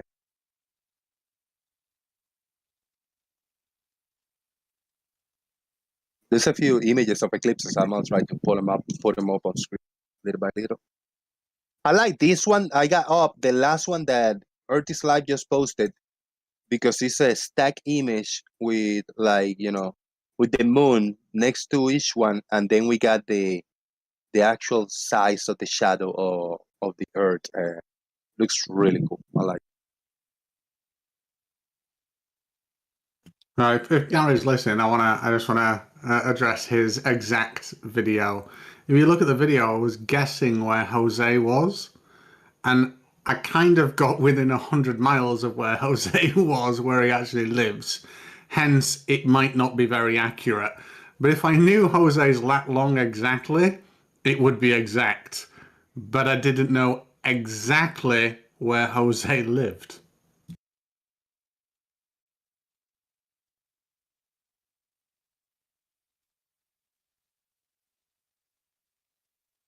I actually got the wrong city as well. Earth. Yeah, no, I got the wrong city. Jose's in Tampa. I thought it was, what is it, Kissimmee? I can't remember. Kissimmee.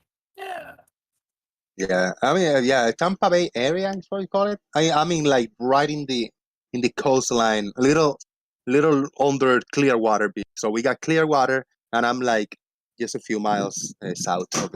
Oh shit! No, yeah. When I was placing that marker, I actually thought I was placing it in Clearwater, but I absolutely wasn't. And Blue looked at it and said, "No, I'm about 100 miles out." So I was correct in saying it might be a degree or a degree and a half out because I got no idea where you are. No, Kissimmee is supposed to be like the fishing capital of the world or the United States or whatever.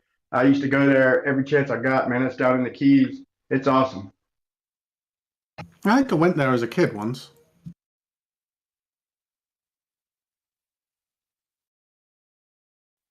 I think I got the Google app. See.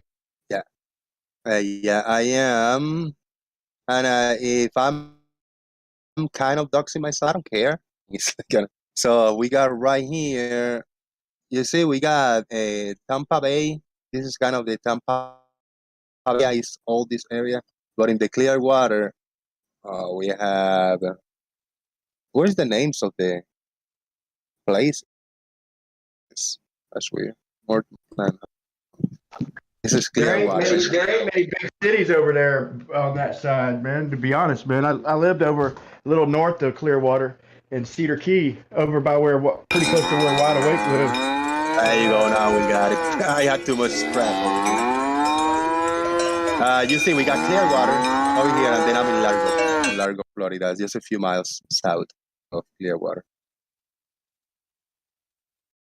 I have lived in Palm Harbor. I have lived in Dunedin. I have lived in Clearwater. I live in Largo now. And my sister. There ain't nothing clear about that water. Ellis Park and St. Petersburg. Yeah, but my sister lives now in Largo right here. We are neighbors in the same area. And Tampa Bay area. For the record, clear about the water? About the water and Clearwater. It's pretty clear, man. It's actually not too bad. That way it was first named Clearwater. It was a lot clearer. The springs, like the natural springs, they're like 72 degrees year round, which is cold as shit when you're swimming in it. You know, you got to get used to it. You're like, kids be crying and shit when you throw them in there. But like all the springs are over by Lake City a little bit. You know, not in Georgia, but north.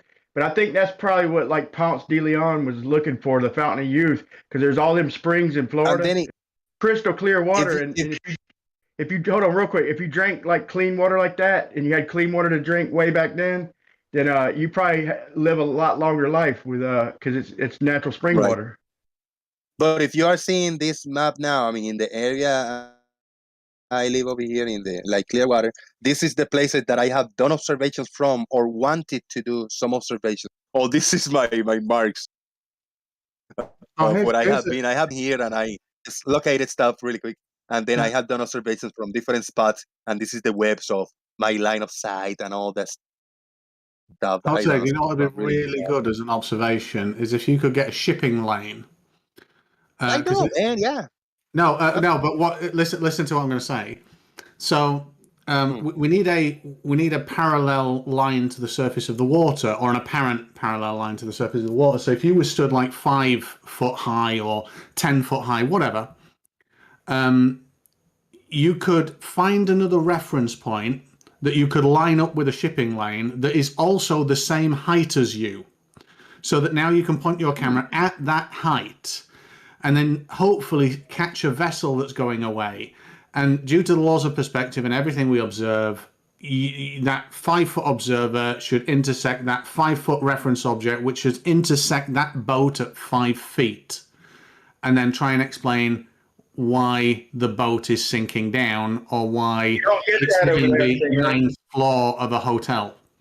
Stingray, over there in the Gulf, it's I mean, most days, I'm sure you can catch days like this every now and then, but usually if it's stormy, it's stormy or it's real flat, man. It's real shallow out to about 20, 30 miles. But it's not like over here what like B-Ball is going to see or what I'm going to see. It's kind of more like what Travis is going to see or Wide Awake sees. It's almost always a mirage, or you'll see, you know, extended periods and shit fading out. You'll see a bunch of mucked up shit on the horizon. You don't get that shit like we get over here on the East Coast, where there's always waves and shit, and you'll see more blockage. Yeah, I got it. You can get it, but not I had not to very close. often. Just to let you know, I had to close Google Earth because it was lagging and breaking up a little bit on my signal. I got a big super chat by Lel. It's a $10 super chat. Thank you, Lel. Thank you very much for the tenner. Appreciate that. And I don't. Oh, Lemonbird is here. Good, because Lel gotta mention your name, Lemon. Lemonbird, can you point me to commentary on the creation where they support the claims of flat earthers make about the sun and moon are not physical objects? That's a good question. And Lemonbird, go ahead, man. The Earth has a face, flat face, multifaceted objects have a face, not a sphere. Other than that, there's other elements that appear to point towards some sort of flattish cosmology of some sort, with heaven being above, Earth being below. There's also the Earth being pressed out like clay under a signet ring, and the NASV translation of Job 38:14 that appears to be very flat. How about the physicality of the sun and the moon? The physicality, is there anywhere in the Bible that points that they are not physical objects? As far as we can tell, they appear to be physical, but there's no statement like the sun is physical and the moon is physical. Physicality and concepts like that appear to come later in the Bible's history, so the Bible would probably make no mention of that. But talk about stuff that points to it being or whatever. I don't know if anything like that. It just says that the sun and moon will be put in the sky to rule the day and the night. That's about it. Yeah, I have heard Lel a bunch of times, and please, Lel, correct me if I'm wrong. Not trying to disrespect you, but I think he's a Jehovah Witness. Either that or Mormon. I don't think Lel is a Mormon. Jehovah Witness, I think. And he disagrees with you in a lot of points, Lemon. And Lel is a very, he's very up there guy, like he does follow the scripture and all the stuff. But he disagrees with you in a lot of stuff. Why do you think that is, Lemon? Then let's go to the Bible and see what the Bible, the Word of God, has to say, or if we're bringing in extra scriptural outside of the scripture doctrines, like the word of Ellen G. White and other writings from Joseph Smith or whatever, to possibly reinterpret scripture, the Word of God. He's thank you, Lel. He's Mormon. Now, is there a specific, version of the Bible? There are different versions. And Lel uses a version of the Bible that might not be the same one that you use, and you just disagree. Even the same Bible disagree with each other sometimes in some internally in between lines text. Well, we'd have to go with the version that appears to be the most concordant and or the oldest one. If we're going to go with the one that's the most concordant, you go with the Byzantine translation tradition, which is King James. If you're going to go with it's not Lemon. It's Byzantine, King James. But still, any Bible in English is not old. It's not as old as normal, like real Bibles, The real language. Bible is older. The real languages, non-translated. Well, by that metric, we wouldn't have any classical literature at all. A lot of our histories of, Caesar and other people are translated from Greek and Latin. You can still preserve a message while you're translating. That doesn't mean that you have a new text. It's just a translation that's faithful to the old text and gets the message across. That's all we need. Thank you. Or whatever. King James, Lel uses. Yeah, the original text still exists. The non-translated Hebrew shit. Yeah. Old shit. Yeah, we disagree in that. You see, I mean, like, what is the oldest version and the more accurate translated? The more accurate is the original, non-translated, the old book, if you want to go through the original source.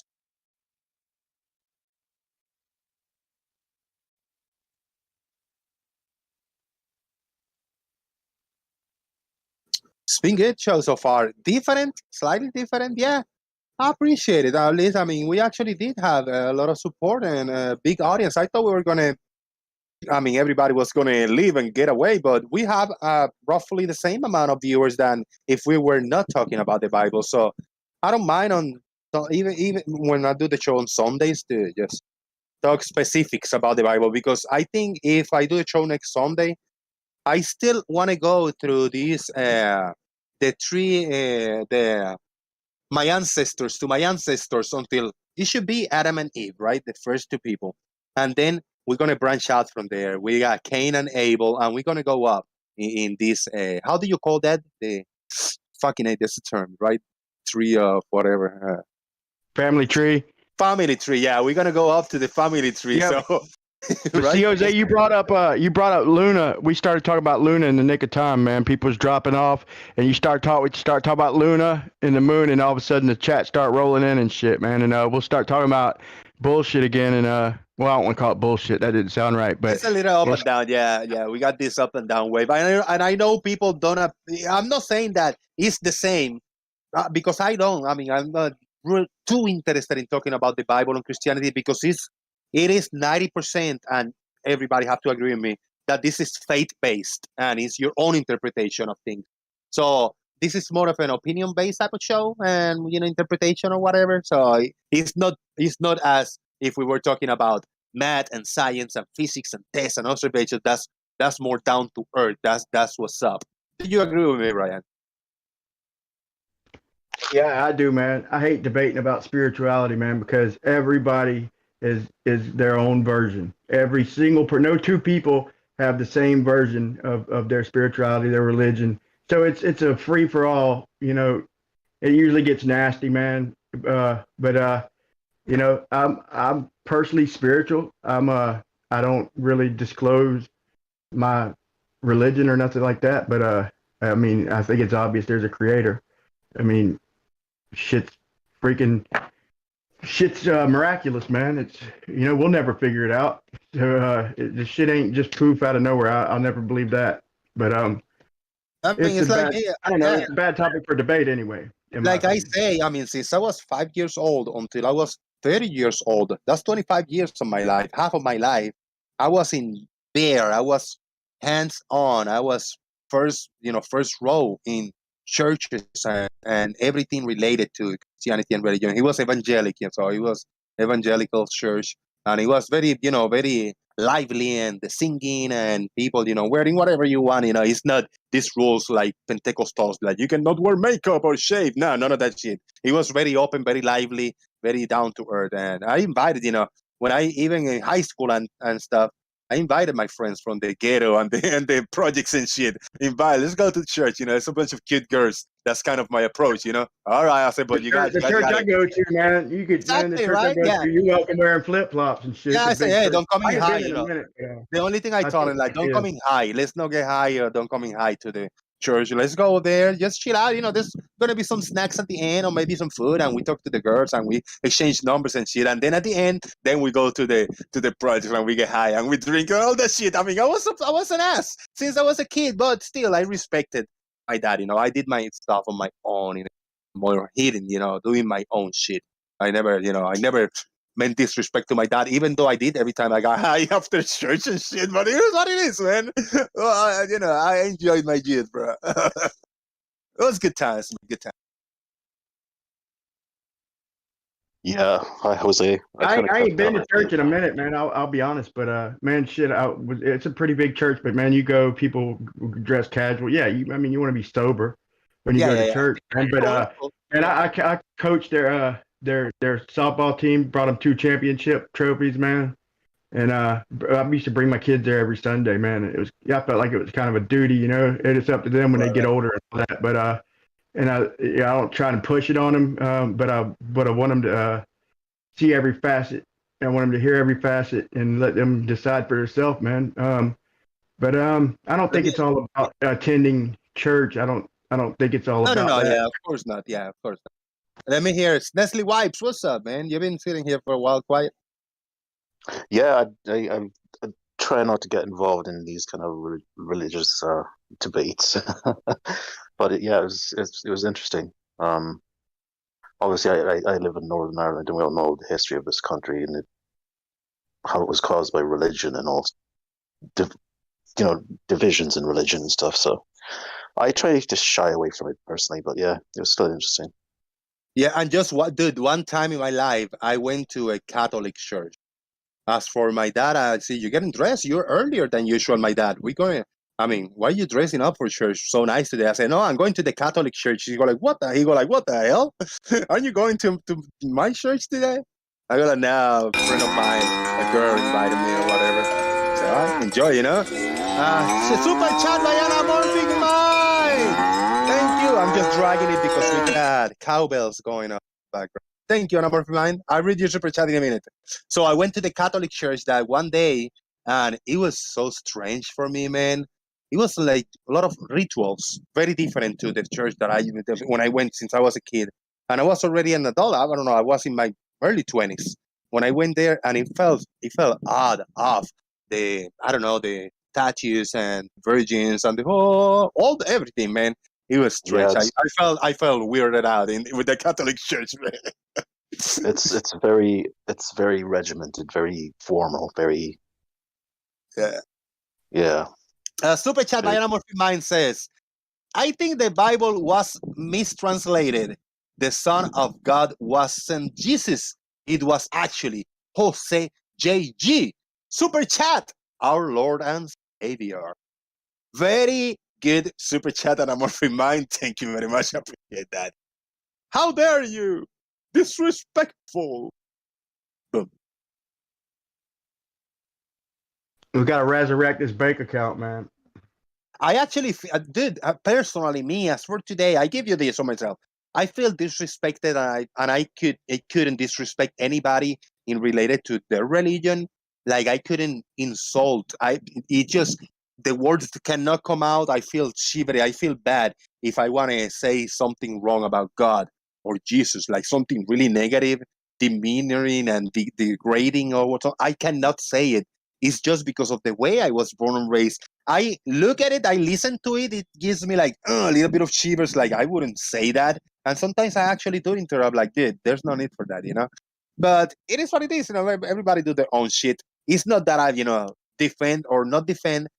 I just kind of, as I say always, this topic that we're talking about today, religion, the Bible, church, have nothing to do whatsoever with what we talk in the daily basis, the shape of the earth, science, math, physics. I don't think the Bible have anything to do with it. Yeah, I totally agree. I mean, it's a faith thing. I have no disrespect for anybody that has faith in whatever religion they follow, you know. But my bugbear is the fact that a lot of these flat earthers use faith to kind of describe what has already been scientifically proven. That's the issue. Man, don't quit grouping people, man. Well, okay, I will not group people, but you get what I'm saying. Yeah, there is a part of a section, for lack of better words, a section of the flat Earth movement that like Bible literalists, and I agree with Jose, man. I to each his own. I'm kind of in my own realm, somewhere in between all of it, to be honest. But yeah, I don't like talking shit about anybody's. People get. I mean, when you talk about somebody's faith, man, it's it usually people get heated, man. And so unless you're just trying to be nasty, just I agree with Jose, man. Pretty much. I'm not saying you are. I'm just saying in general, right? You can easily separate religion from science. Easily do that and talk about it in a grounded way. Talk about science in a grounded way. No need to bring religion. None of that. No, I got an image up on screen. Brian Leakey, what are your thoughts on this? That Bible Earth is Life posted this image. I'm sharing my screen too with the image. It's like two boats, two different observations of either vessels or boats or ships. One in the top as closer, one in the bottom as further away, missing from the bottom up. And he's got in the middle segment with a basketball, like he's in the top of a ball with the finger, where you can see the whole boat. And then in the bottom, he slided the finger slightly beyond the curve of the ball. So you're missing the bottom part as an analogous to the missing bottom part of the boat. What do you think about that? Yep, Hump Earth. Shout out to Hump Earth.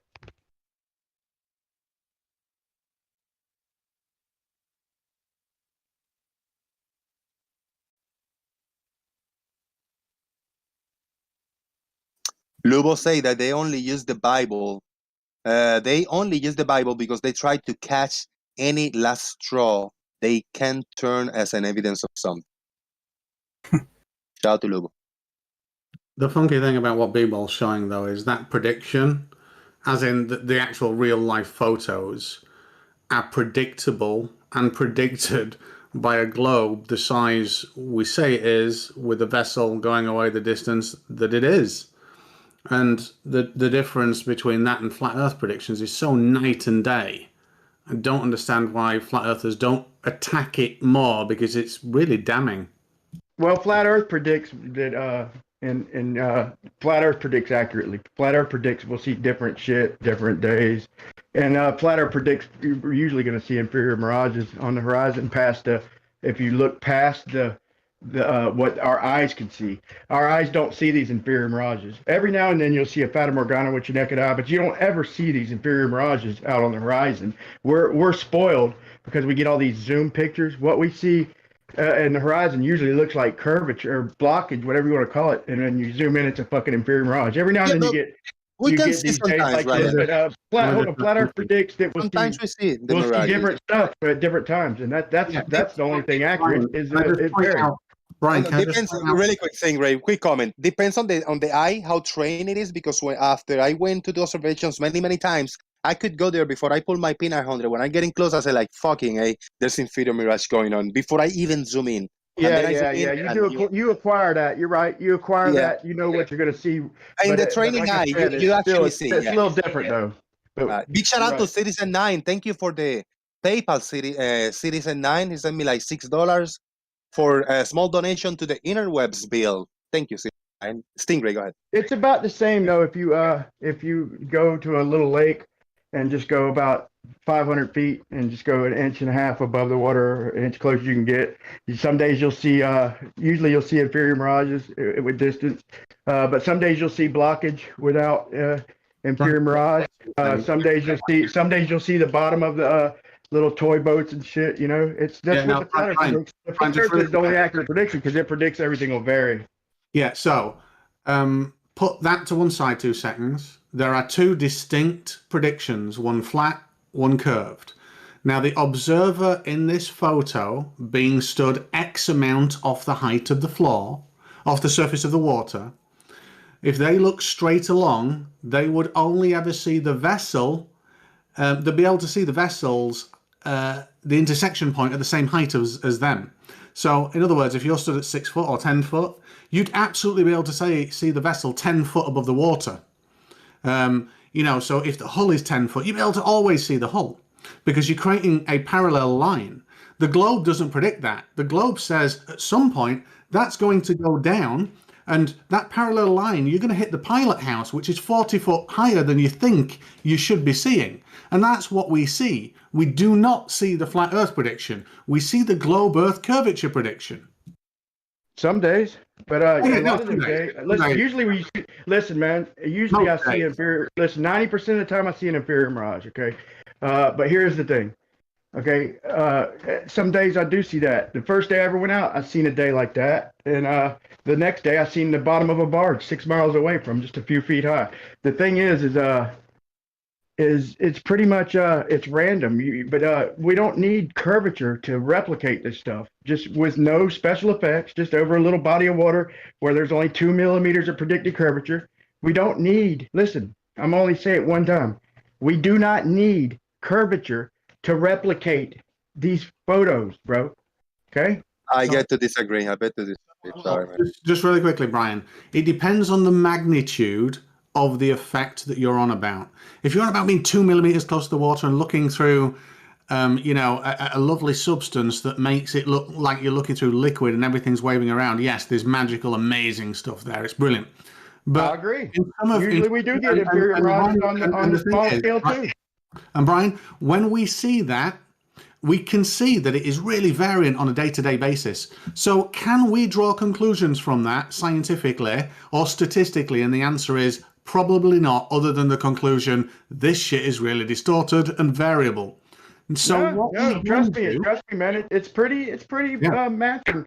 And the short range, I've been looking into it. I can post a couple photos if you want, but it's the same thing, short range. It's usually inferior mirages, but sometimes you see the whole the whole boat or whatever model is across the water or on the water, but then some days you see blockage without infrared mirage. Listen, it mimics reality almost perfectly, bro. It's crazy. Yeah. So now what we do is doesn't prove flat, but I'm just saying. Yeah. So now what we do is we make the observations bigger and we try and mitigate those circumstances, and we take many over time to see. And when we start doing that and we look out 20 miles, 30 miles, and we see mountains, but we can't see the towns at the base of those mountains because they're behind other land, then we have a look at the predictions of a globe and we think, well, that matches a globe completely. And then we look at predictions of flat and we say, well, we should be able to see that if it was flat. Yeah, every day, right? Yeah. If the Earth was flat, it'd be just like orthogonal, right? We would see forever, right? Well, no, I'm saying like 30 miles. We wouldn't see forever, but yeah, very important miles, Earth, though, is you would see until light attenuation means that you couldn't.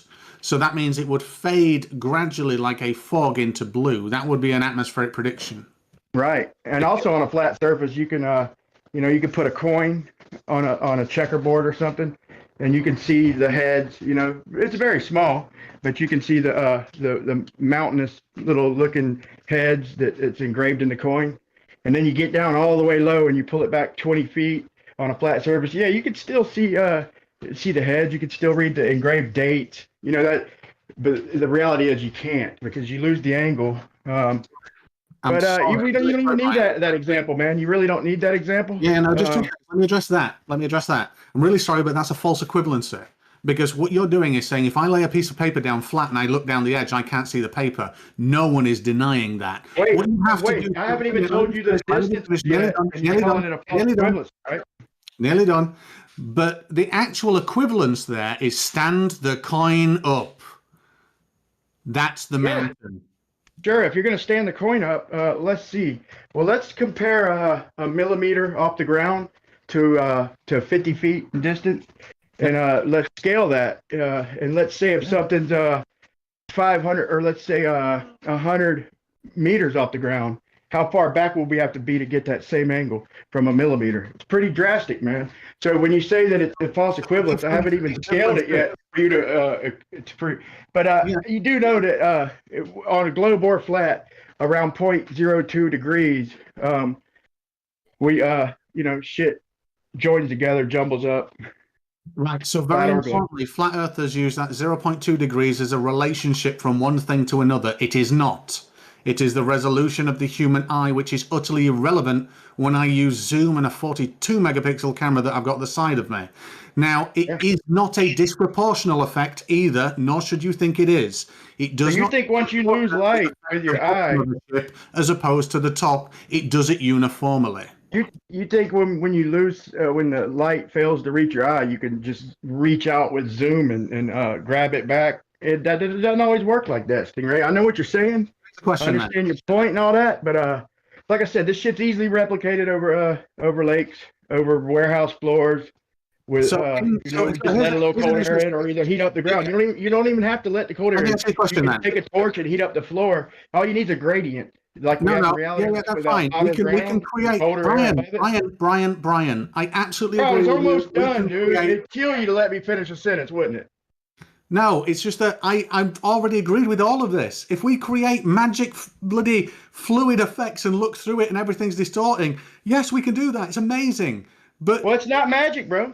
I know it's not magic. It's just regular, over a lake with just wrong word. Refraction. Right? Varied effects. What I would call magic would be like lasers and fish tanks and butane gas to show like how y'all explain the black swan. Now, that's refraction. We show real life over a lake, over a few hundred feet, and warehouse floors with just a little cold air that we breathe.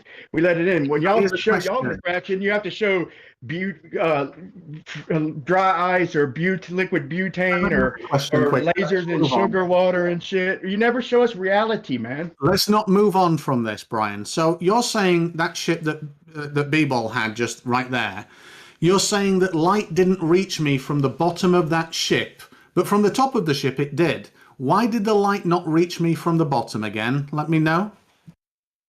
Same reason you see like 10 cross beams on a railroad track. When you're laying down, you stand up, you see about 40 or 50 of them. You lose the angle, man. That's yes, so that's angular size. But the thing is, when you say angles, man. Let me finish. Let me clarify the question. Hold on, let me respond to that real quick. When you say angles, man, before we get into this, when you say like angles, like shit jumbling together and all that, I hold it different. Like when I say angles, that also counts with the floor. So if you want to say two lights joined together and you can't separate them and shit. But I say like the floor also counts as part of an angle too. So if the ground was a light and then a little light right above the ground, when that angle gets too small, it's you can't bring it back. Your zoom ain't reaching out. It can sometimes it can, but it doesn't always work like that, man. So here's a question then, Brian. If 5 degrees or 0.5 degrees vertical view represents the top of a ship that I can see, and 0.5 degrees represents the bottom of which I can't. Why is that? What? Say that again? Let's say a ship, like this, the ship on the left in the image that B-Ball took. The hull of that ship is about the same vertical height as everything above the hull to the pilot house. If it is 0.5 degrees taking up the vertical view from the top of the deck to the top of the pilot house, and 0.5 degrees all the way down to the bottom of the hull to the waterline, why can't I see the bottom of it in the second picture, but I still can see the 0.5 degrees of the top? I got a hunch, man, that Hawaii, some people call it the surfing capital of the world. But why can't we see them individual waves out there? Because they're bigger. The further out you get, the bigger the waves get. You just can't see them with your zoom camera. But trust me, they're there. You go out there on a boat and you see them, and they're bigger than the waves at shore break. The seas are always bigger than the surf. So there's waves there.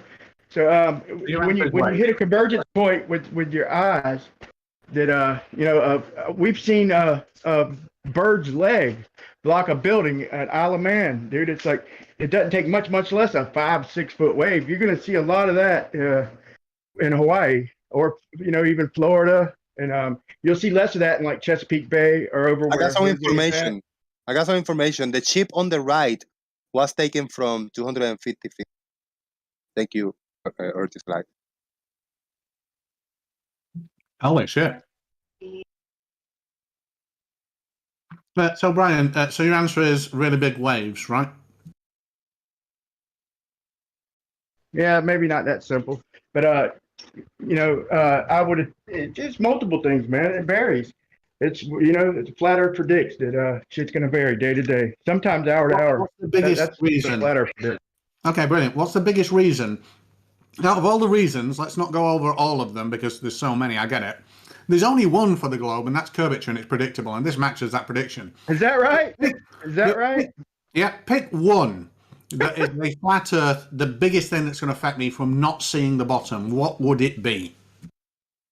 Inferior mirage. So an inferior mirage, meaning it's an inverted image.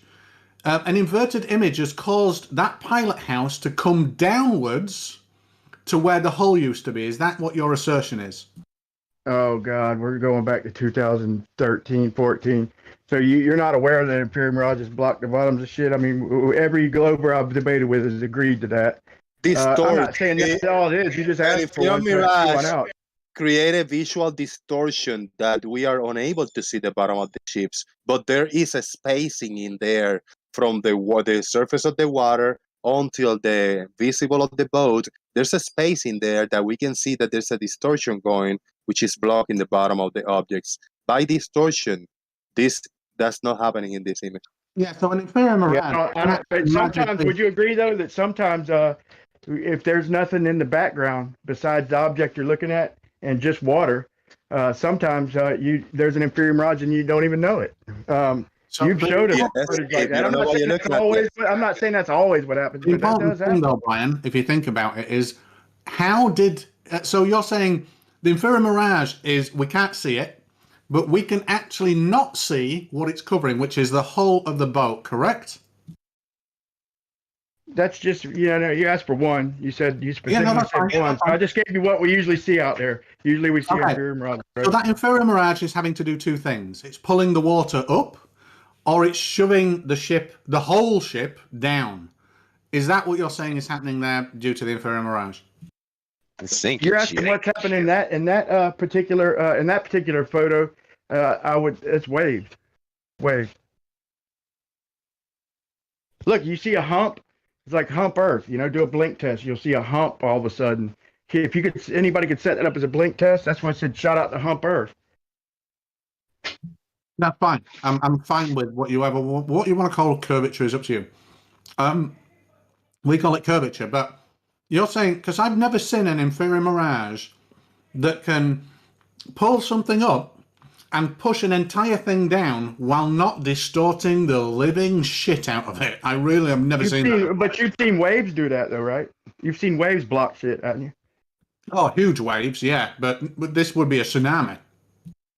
So, but the funny thing is and I'm not just saying this to be a smart ass or nothing else, man. We don't see waves through Zoom.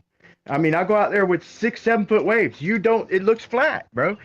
You can't make out waves, bro. It's flat. So if there's even a teeny little wave on some days, a small wave can block a house or a small building, much less 4 or 5 foot waves, much less 6-7 foot waves. I'm just saying, I would attribute that picture to refraction. If I'm gonna, hold a flat Earth stance, I'm gonna say it's refraction or waves. That would be my probability. But so I've answered all that. Let me, after you respond, let's talk about the black swan. We're gonna give Stingray a few minutes so he can finish eating. I hear you eating over there. Gary Waibenga disagrees with you. For example, what people in this one that we will be looking at has nothing to do with an inferior mirage, and most of the things the Gary Waibenga will disagree that anything has to do with inferior mirages, Brian. It's not refraction or waves either. He disagrees. He says it's not inferior mirage, it's not refraction, it's no waves, Brian. Those factors are out of the equation or in what Gary Waibenga refers.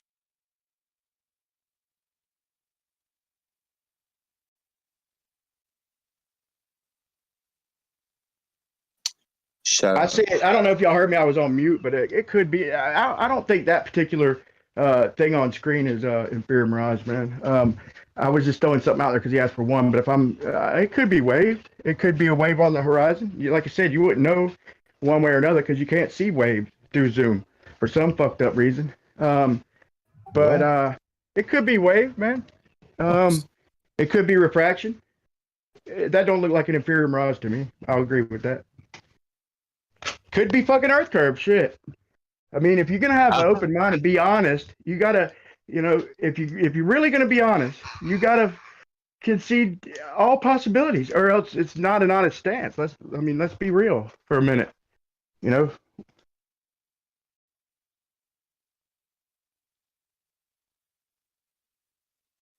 Right. I got something off topic, but I'm about to get out of here. I just want to share something that is something personal, but I just want to share it with you guys.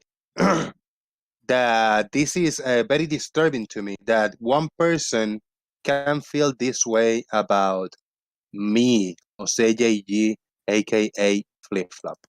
And I went to Blue Marble Science. I've gone to Blue Marble Science a few times when he does his live shows. And we have one user named The Ultimate Reductionist. He typed a few comments. Here is what I wrote to Jose Flip Flop.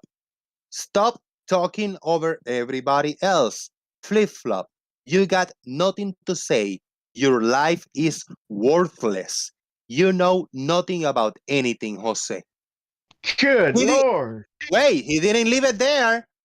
Just wait for this. This is what makes my hair stand, man. I got the goosebumps already. Here we go. The Ultimate Reductionist says, you are an anti-American, mass murder, disrespectful piece of garbage who hates Americans and murders children, going by flip-flop on YouTube on Blue Marble Science's channel? Or is that somebody else that flip-flop insults and interrupts atheist and PhD Tony?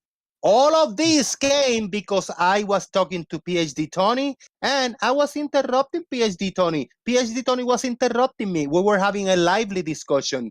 Therefore, because I was interrupting PhD Tony and atheist, I am a piece of garbage mass murderer who hates American and murdered children.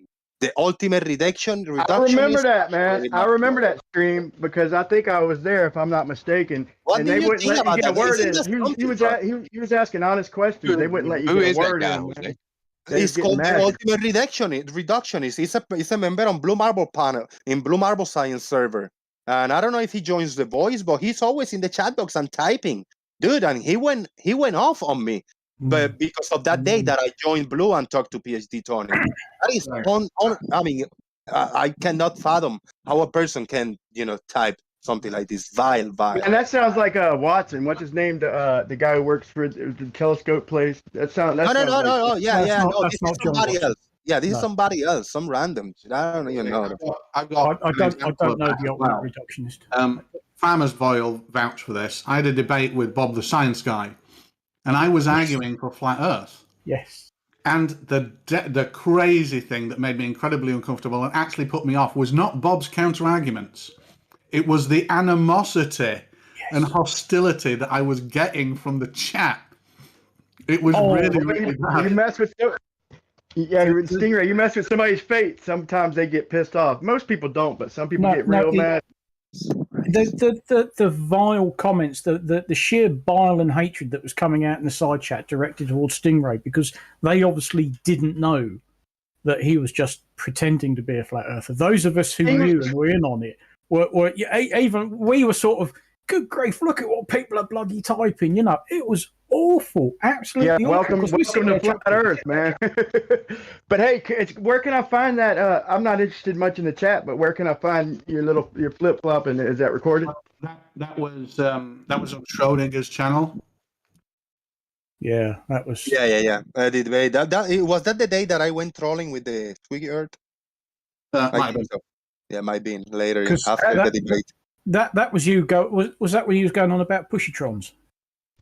Yeah, I think so. Yeah, I think that was the one, wasn't it? Pushytrons. But yeah, the vile comments. Yeah, people were hating. Yeah. All Jose said that day, all he said was because I asked a couple questions and all Jose said was y'all answer his y'all answer his questions. Y'all are dodging his questions and saying everything else. But all he was trying to do is get clarity out of them. He didn't really say nothing that bad, but he was kind of defending me.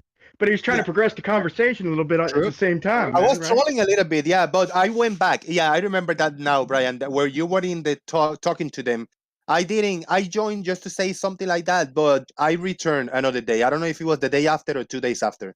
And that was the day when I got that comment, because I actually talked to PhD Tony for a few minutes after you. Yeah. Him and George, man, them smart guys, man. They got long conversation or long responses, man. You got to just sit back and take a deep breath and be patient, because they got to get it all off their chest. They tell you that they want to be thorough. They want to be thorough, and you don't go against them, boy. You'll get some hate, boy. You will really. What I wanted to bring with this comment that I shared from this guy. This guy is in the globe side. He's not a flat. I don't think he's a flat earther, right?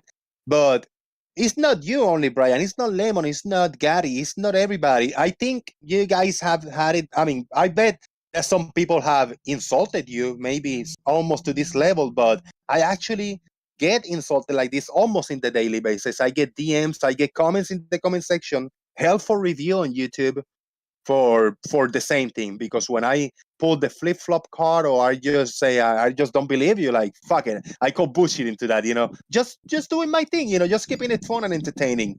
I get insulted to that level of disrespect, like almost in the daily basis. It's nothing new, I don't lose my shit for that. It is what it is, people is just crazy. I got a second round of that as well, because I went to the Shills, is it? Yes. And there was something there and I asked a quite innocent question. The reason why I did my globe model with proper volumetric clouds and an ISS transit and did a complete shader system for it to kind of get close to the ISS footage was actually because I went into the shills and I said, could the ISS footage be faked? And they said no. And I said, well, I actually disagree with that. I think you could plausibly fake it. And at me saying that, I had about 10 people all jumping on and arguing with me, saying, I don't know what I'm on about, and all this kind of stuff. And they're like, no. I didn't actually say that was a flat earther or a globe earther. That wasn't the point. The point was, could you fake it? The answer is, you could plausibly fake it. And they just weren't having it. And the hostility that I got, oh, well, how do you know this? You don't know that, you're speaking from England. And they're making up a story about me so that they can knock it down, like, you don't know what you're on about, you've got no experience in this, blah, blah, blah. And they haven't even asked me about my experience. No, you don't. No. Let me see, what is that? Direct. Oh, that's direct TV. You can turn that in and get money, man. I think rewards. Because of that one quarter. Oh, sorry about that. I was listening, man. I just got sidetracked for 1 second. Yeah, we heard that. Hey, Stingray argued. Stingray is a great flat earth debater, man. But whether he's able to entertain, they say it's the sign of a intelligent mind, somebody who can entertain an idea without accepting it, and Stingray is excellent for it because you're a very super smart person and you're very articulated and you got the language down. I wish I could be like you, because if I was more articulated and I had better ways to explain it myself, I could do it. But still, I'm not the debater, not a flat earther, but I still can be a good skeptic and get people thinking, and they get super triggered when I bring my. If I'm gonna give criticism to Stingray on the opposite side, like a little bit much on the grandstand, and like everything he says it's like a giant event. Like I don't even know what you call that, like grandstanding, but it's like entertaining. It's not like talking to a person, like talking to somebody's face. It's like he's talking like he's got a giant audience on like an election board. I mean, it's like, I guess you call it like grandstanding or soapboxing or whatever, but it's funny. That'd be my only criticism of Stingray. But he went and did the flip-flopping for against Paid NASA Shill, arguing for refraction and how just how it could possibly work, throwing out something that's feasible, maybe not likely, but possible, right? With the way refraction could possibly work. And Paid NASA Shill was getting pissed, man. And then he knows you, but just some people, man, if you question their beliefs, and they get really, really mad. But everybody's got that button, though, Very quickly, the comment that I read, I know where it came from. It didn't come from Discord. This comment wasn't posted in Blue Marble Science Discord. This person is from there. He was in the chat box. He was just typing some snarky comments, but nothing to this level. These comments were in a comment section on one of my videos, one of my uploads, because I put a link to my shows in Blue Marble Science server, and that's how he found my channel, I guess. So he clicked on it, he opened one of my videos, and he commented this under one of my videos on my channel. So there's where they're coming from. Well, if he's a member of Blue Marble's Discord server, it's not under that name. Okay, yeah, who knows? Hey, was that when you was flip flopping on Schrodinger's channel? Was that a long time ago before you came back from your little break, Stingray, or was that probably a year and a half ago, maybe. Yeah. So, is there any way I could find that? Is there a particular name to it? It should be there. It should be there in Schrodinger's. Is it highlighted, Stingray, whatever, or do I just gotta filter through a ton of shit? Yeah, Let me read this. Let me read this comment. Yeah, just searching the videos, Bob. I'll share a link in a minute. I got a PayPal hit over here by Parabindu for $18. Thank you very much, Parabindu. I appreciate it, man. Good to see you always hooking me up, man. Hey, Jose, thanks for all you do. Here's a little extra towards your internet bills. Hugs to the doggies. Hugs to the doggies. Thank you from Parabindu. Thank you, brother. Thank you, ma'am. I think, yeah. Thank you, Farabindu. I appreciate your support very, very much. I'm gonna advertise for you, Jose, because I know look, especially if you coming on doing shows every day. Look, I'm not like, I mean, I'm just being honest here. If you got it, if you don't have it, keep it, you know. But if you enjoy his show and you have it to give, you know, everybody knows the situation he's in, what happened to him and shit. So if you got it, give it, man. Because I mean, this is a pretty good channel. I don't even agree with most of the panel, but I can come and speak my mind, and it's one of the last few good channels in my opinion. So if you got it to help support to keep it going, yeah, y'all give it. I wanted to tell that yesterday, I mentioned maybe a few days ago that I went to a reunion and I hooked up, you know, I met this guy from the other park, an older guy. He's actually my dad's age, 79 years old.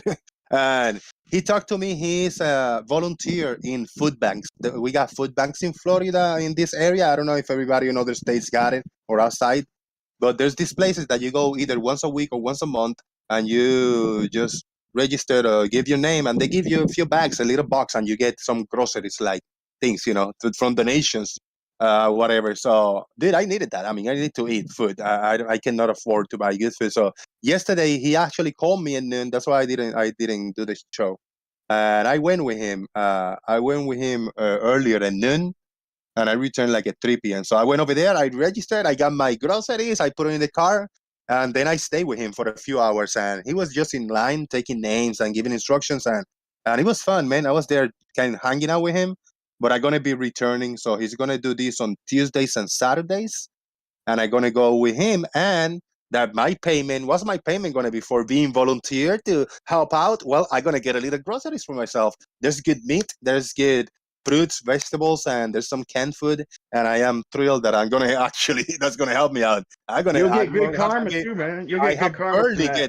Barely get to buy any groceries now, you know. Yeah, you could get the food without even doing that, so you'll get good karma anytime you help people. Man, it always comes back on you, I believe, from what I've seen. But I want to say one more thing, for any flat earthers out there who are listening or hear this later on, like you know, I've had a couple people like say I'm trolling, you know, or I'm fake or something like that. Most people stand behind me because I've been in this. I've heard it all. I've got some pretty good arguments. I like to debate the subject, but anybody can join this platform. So if you don't agree with what I'm saying and you have your own ideas, this platform you can. If you're on YouTube, you see a little arrow right underneath the screen on the right. Excuse me. On the right side, right underneath the screen, there's a little arrow. Hit that down arrow, and then you'll see a blue link that says Discord. Click on that, and follow the instructions, and you can come give your opinion, you know, if you don't like mine. So, yeah, appreciate it. There's a link for that Pushytrons, for that debate with Bob, Stingray, and Bob. RT posted on the Daily Boom Uncensored and in the YouTube chat. Thank you, man. Yeah, I bet it's classic. I ain't even seen it yet, but I've heard that style before. Like I said, Stingray's just he's good at presenting. Period. He's got that gift. He's tough to debate, man.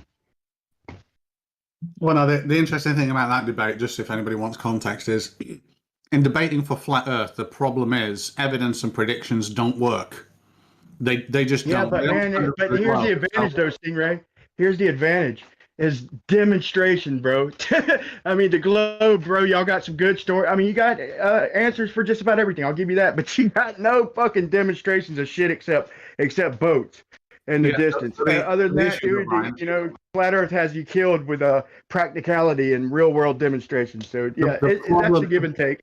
The problem is, in order to win that argument, or not win it necessarily, you cannot win an argument against, because despite what you just said, it's overwhelming evidence that it's a globe. There's tens of thousands of things that point towards it, and hand waving dismissal doesn't do anything for it. So I picked, in that debate, I decided to pick one thing that contradicts the current understanding that I'm hoping, because Bob's a lot smarter than me, he wouldn't have realized. It wasn't plagiarizing, but it was expanding upon an old theory of gravitation.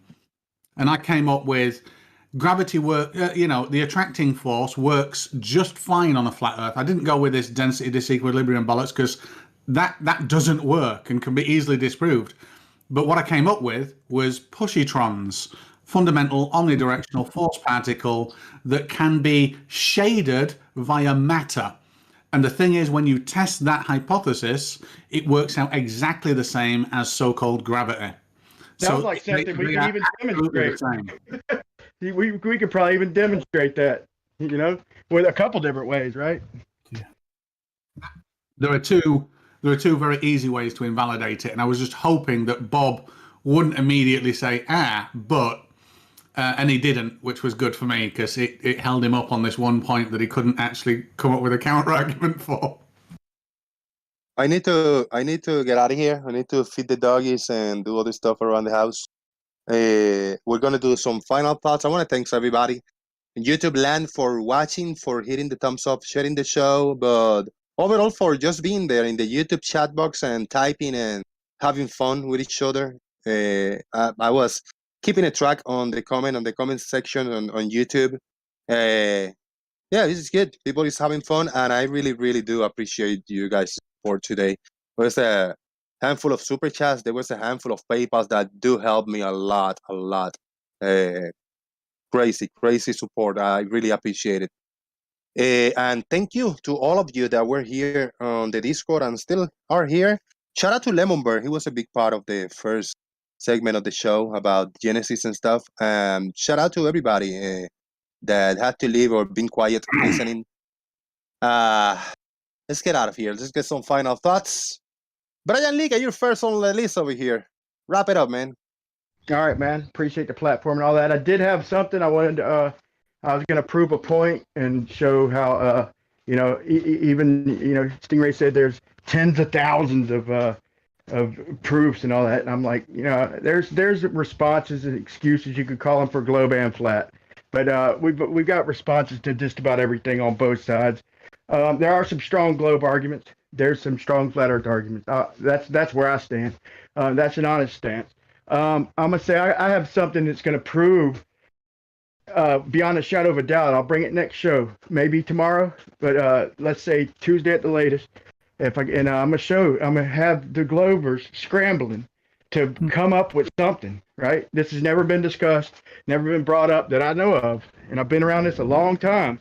And it's going to have them scrambling. They're going to come up with a response, but it's going to be bullshit, and they're going to be disagreeing a little bit, and they're going to be scrambling, and it's going to mind fuck them. I'm going to prove that they're going to mind fuck themselves, trying to just stick with their globe. It's funny. I'm going to make a demonstration out of it. So if y'all can look forward to that, or if you call bullshit or not, I'll bring it next show when we ain't talking about religion. Thank you, Jose.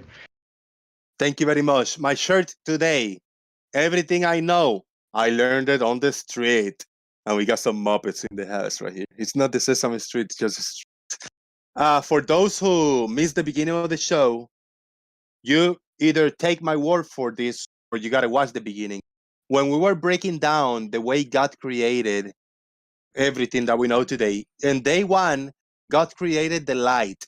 So Lemon Bird say that the light he created is because of the ether. So on day one, God created the ether. Sounds like a joke. You don't have to believe me. Don't take my word for it. Watch the beginning of the show for those who missed it, and you will know that Lemon Bird did say that on day one, God created the ether. That was the first thing that we got up here. Thank you again, Brian. Appreciate it. Chaik, final thoughts? Yeah, I'll make a prediction. Brian isn't going to make any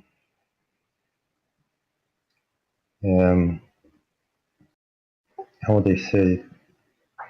We wouldn't be impressed with what he presents. That's my prediction. Thank you. Thank you very much. And Brian, you know that you're always welcome to come in, man. Every time I'm live, nobody on the topic, you jump in, man. And we always make room for you, bro. Yep. Thank you, man. Good. Discord user, shout out to you. Maybe one day Discord user will get a microphone and we'll hear his or her voice over here. Farmer's Boy, final thoughts? In the beginning, there was Peter Gabriel, but then he went away and Phil Collins took over. All hail his noodly appendage. Thank you. Thank you. Gary Waibenga, final thoughts? Yes, I disagreed with Brian, but I like Brian more than most flat earthers because he's able to think of other ideas, whether I agree with him or not. At least it makes you think. And I posted under Gary a link to one of my videos, and it shows how your field of view gets compressed with elevation angle.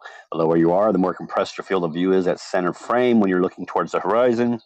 And it's a clip from Critical Think, and it shows lettering at the bottom of a ship and a little space below the lettering. And all he did was went from, I can't remember exactly, I think he said 15 meters or something like that, down to ground level.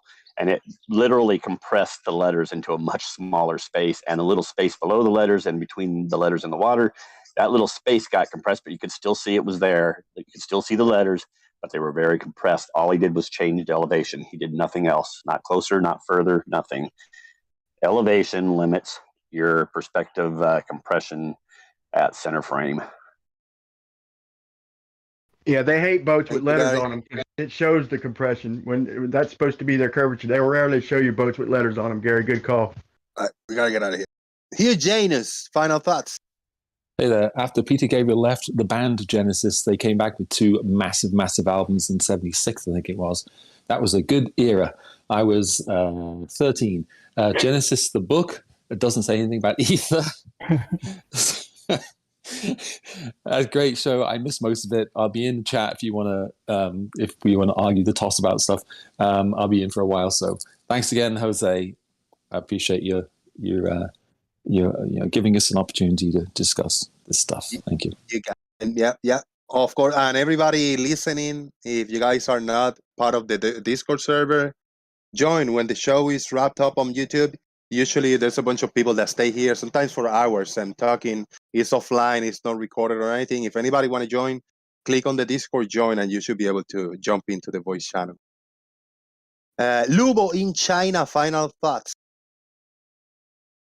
I know you weren't here, but you were listening a little bit. Yeah. Yeah, I was here. I just came late, so I missed that first debate, first part. But I have a thought about that because in the country where I'm from, there is a like a national hero. It's not hero. He was basically robbing people, a robber. Like what was that? William. What was his name? William. I forgot his name. So in 300 years, while the history was using the language to write in the books, people wrote about him. In archives, you can find information about him. Basically, the story says he took from rich and gave to poor. So that's a story. But actually, based on the book and historical facts, he took from everybody. Also, the story, magic story, says he's got a magical belt that make him strong and some other things that fairy gave him. He was a real person, but the word by word, the stories, they gave him a super abilities. So the same happened with Jesus, in my opinion, because there were no written books about him. There's nothing about him. Sorry, I have to hurry up. One thing about Brian, I think he is more honest than Gary or Lemonbird. So I like him because he tries to listen. I just try to give him a few ideas. First, question, why? Brian, please question, why there is no working map of flat Earth? Please question, why there is no working any equation describing anything in flat Earth? I'm working on it, man. My as far as for celestial navigation. Hold on. I got it. I got a few more people. Oh, I'm sorry about that. Sorry. Okay, sorry. So, just question: why nobody in flat Earth society, nobody came up with explanation, like the equation? Your microphone broke, Lobo. Your connection broke. Oh, sorry. This is gargling, roboting a little bit. Thanks, man. Thanks. Stay after the show. Talk to them over here. I appreciate it, man. Mars Mushrooms, final thoughts. I want to give the same opportunity to everybody. Snesley Wipes, final thoughts. Yeah, good show, Jose. Not your best, but that's not your fault. Religion is a horrible subject to cover. Yeah, I'll tune in next time. Thank you, man. I appreciate it. Yeah, I know it's not everybody's forte, and it's good. At least there's. If you don't like what we do here, what we talk about, check out. There's other billion channels to watch. That's what I always say. It's no problem. Good. If you guys want to see, you haven't seen or want to revisit the debate in Schrodinger's Cat, Rest in Peace channel with Bob the Science Guy and the Stingray, there's a link in the Discord server. And if I'm not mistaken, there's a cameo in that show. After half of the show, there was a mistake made by the person sharing the screen on the show. And I don't know, was it Bullinator? I don't know if you remember the Stingray. He also died. Rest in peace. I might be wrong, but if he was Bullinator, also, he was sharing the screen and he shared the link for the Google Meets. So I took a screenshot. I was watching the debate. I said, they did a big mistake. I got to show him. I got to give them a lesson. So I key in the Google Meets link in my browser. I went in and I went to join the call. And what did he do? They let me in the call. What did I do when I joined? I squeaked the earth and I hung up. I rejoined the show, squeaked the earth and hung up. I did it like 2, 3, 4 times. They were pissed off. They were losing their shit. What did we do? We get hacked. No. And I went over there. Dude, I'm just telling you, you did wrong. You cannot, if you got a private show, you never share the link of the show, because if you didn't allow me in the show, I would continue to ask to join the show. Ding dong, and you will get that annoying ding dong in the show. It was trolling, beautiful trolling that I did, featuring Squeaky Earth and everybody in the show. Triggered until I just stay in the show. I say, now you can kick me off of the show. So they removed me from the call. That was my trolling in Schrodinger's Cat channel. Yep. He said, ding dong, ding dong. Dude, it's annoying. I did that shit, man. I'm gonna try to find that clip and I'm showing my channel next time. Stingray, final thoughts. Well, I've got 2 points. So good show, Jose. My first point is, I think if you're going to give a show to religion, you shouldn't actually discriminate against other fictitious stories. So I think a Lord of the Rings or Marvel characters, Marvel Universe show or something like that. Don't just give the reins to the fictitious Bible. But then, second of all, after that scathing backhanded compliment by Brian about me somehow dramatizing things and somehow grandstanding, I completely agree. Love you, Brian. Bye-bye. Thank you very much, Stingray. Squeaky Earth. I didn't ring it today earlier in the show. Is it too late to say headphones warning? I'm gonna try to keep an eye. I'm gonna try to keep an eye on that lunar eclipse to see if I can capture at least a few images or a small clip or something. I'm not an expert. I don't have a good tripod or tracking anything. So if I were able to record a little bit, I'll try to move the camera and record a few clips. Maybe show them the next time that we're here. Tomorrow is Moon Day, so hopefully I will be here and we'll get some good images, pictures, and a summary of what will be going down later today with a lunar eclipse. Thank you very much, everybody, for watching. One more time, thank you for your support. Make sure to click the bell notification icon so when you know when we're going on and you check in early. Thank you, everybody. Jose JG out. Boom. Boom. Thank you. Squeaky Earth.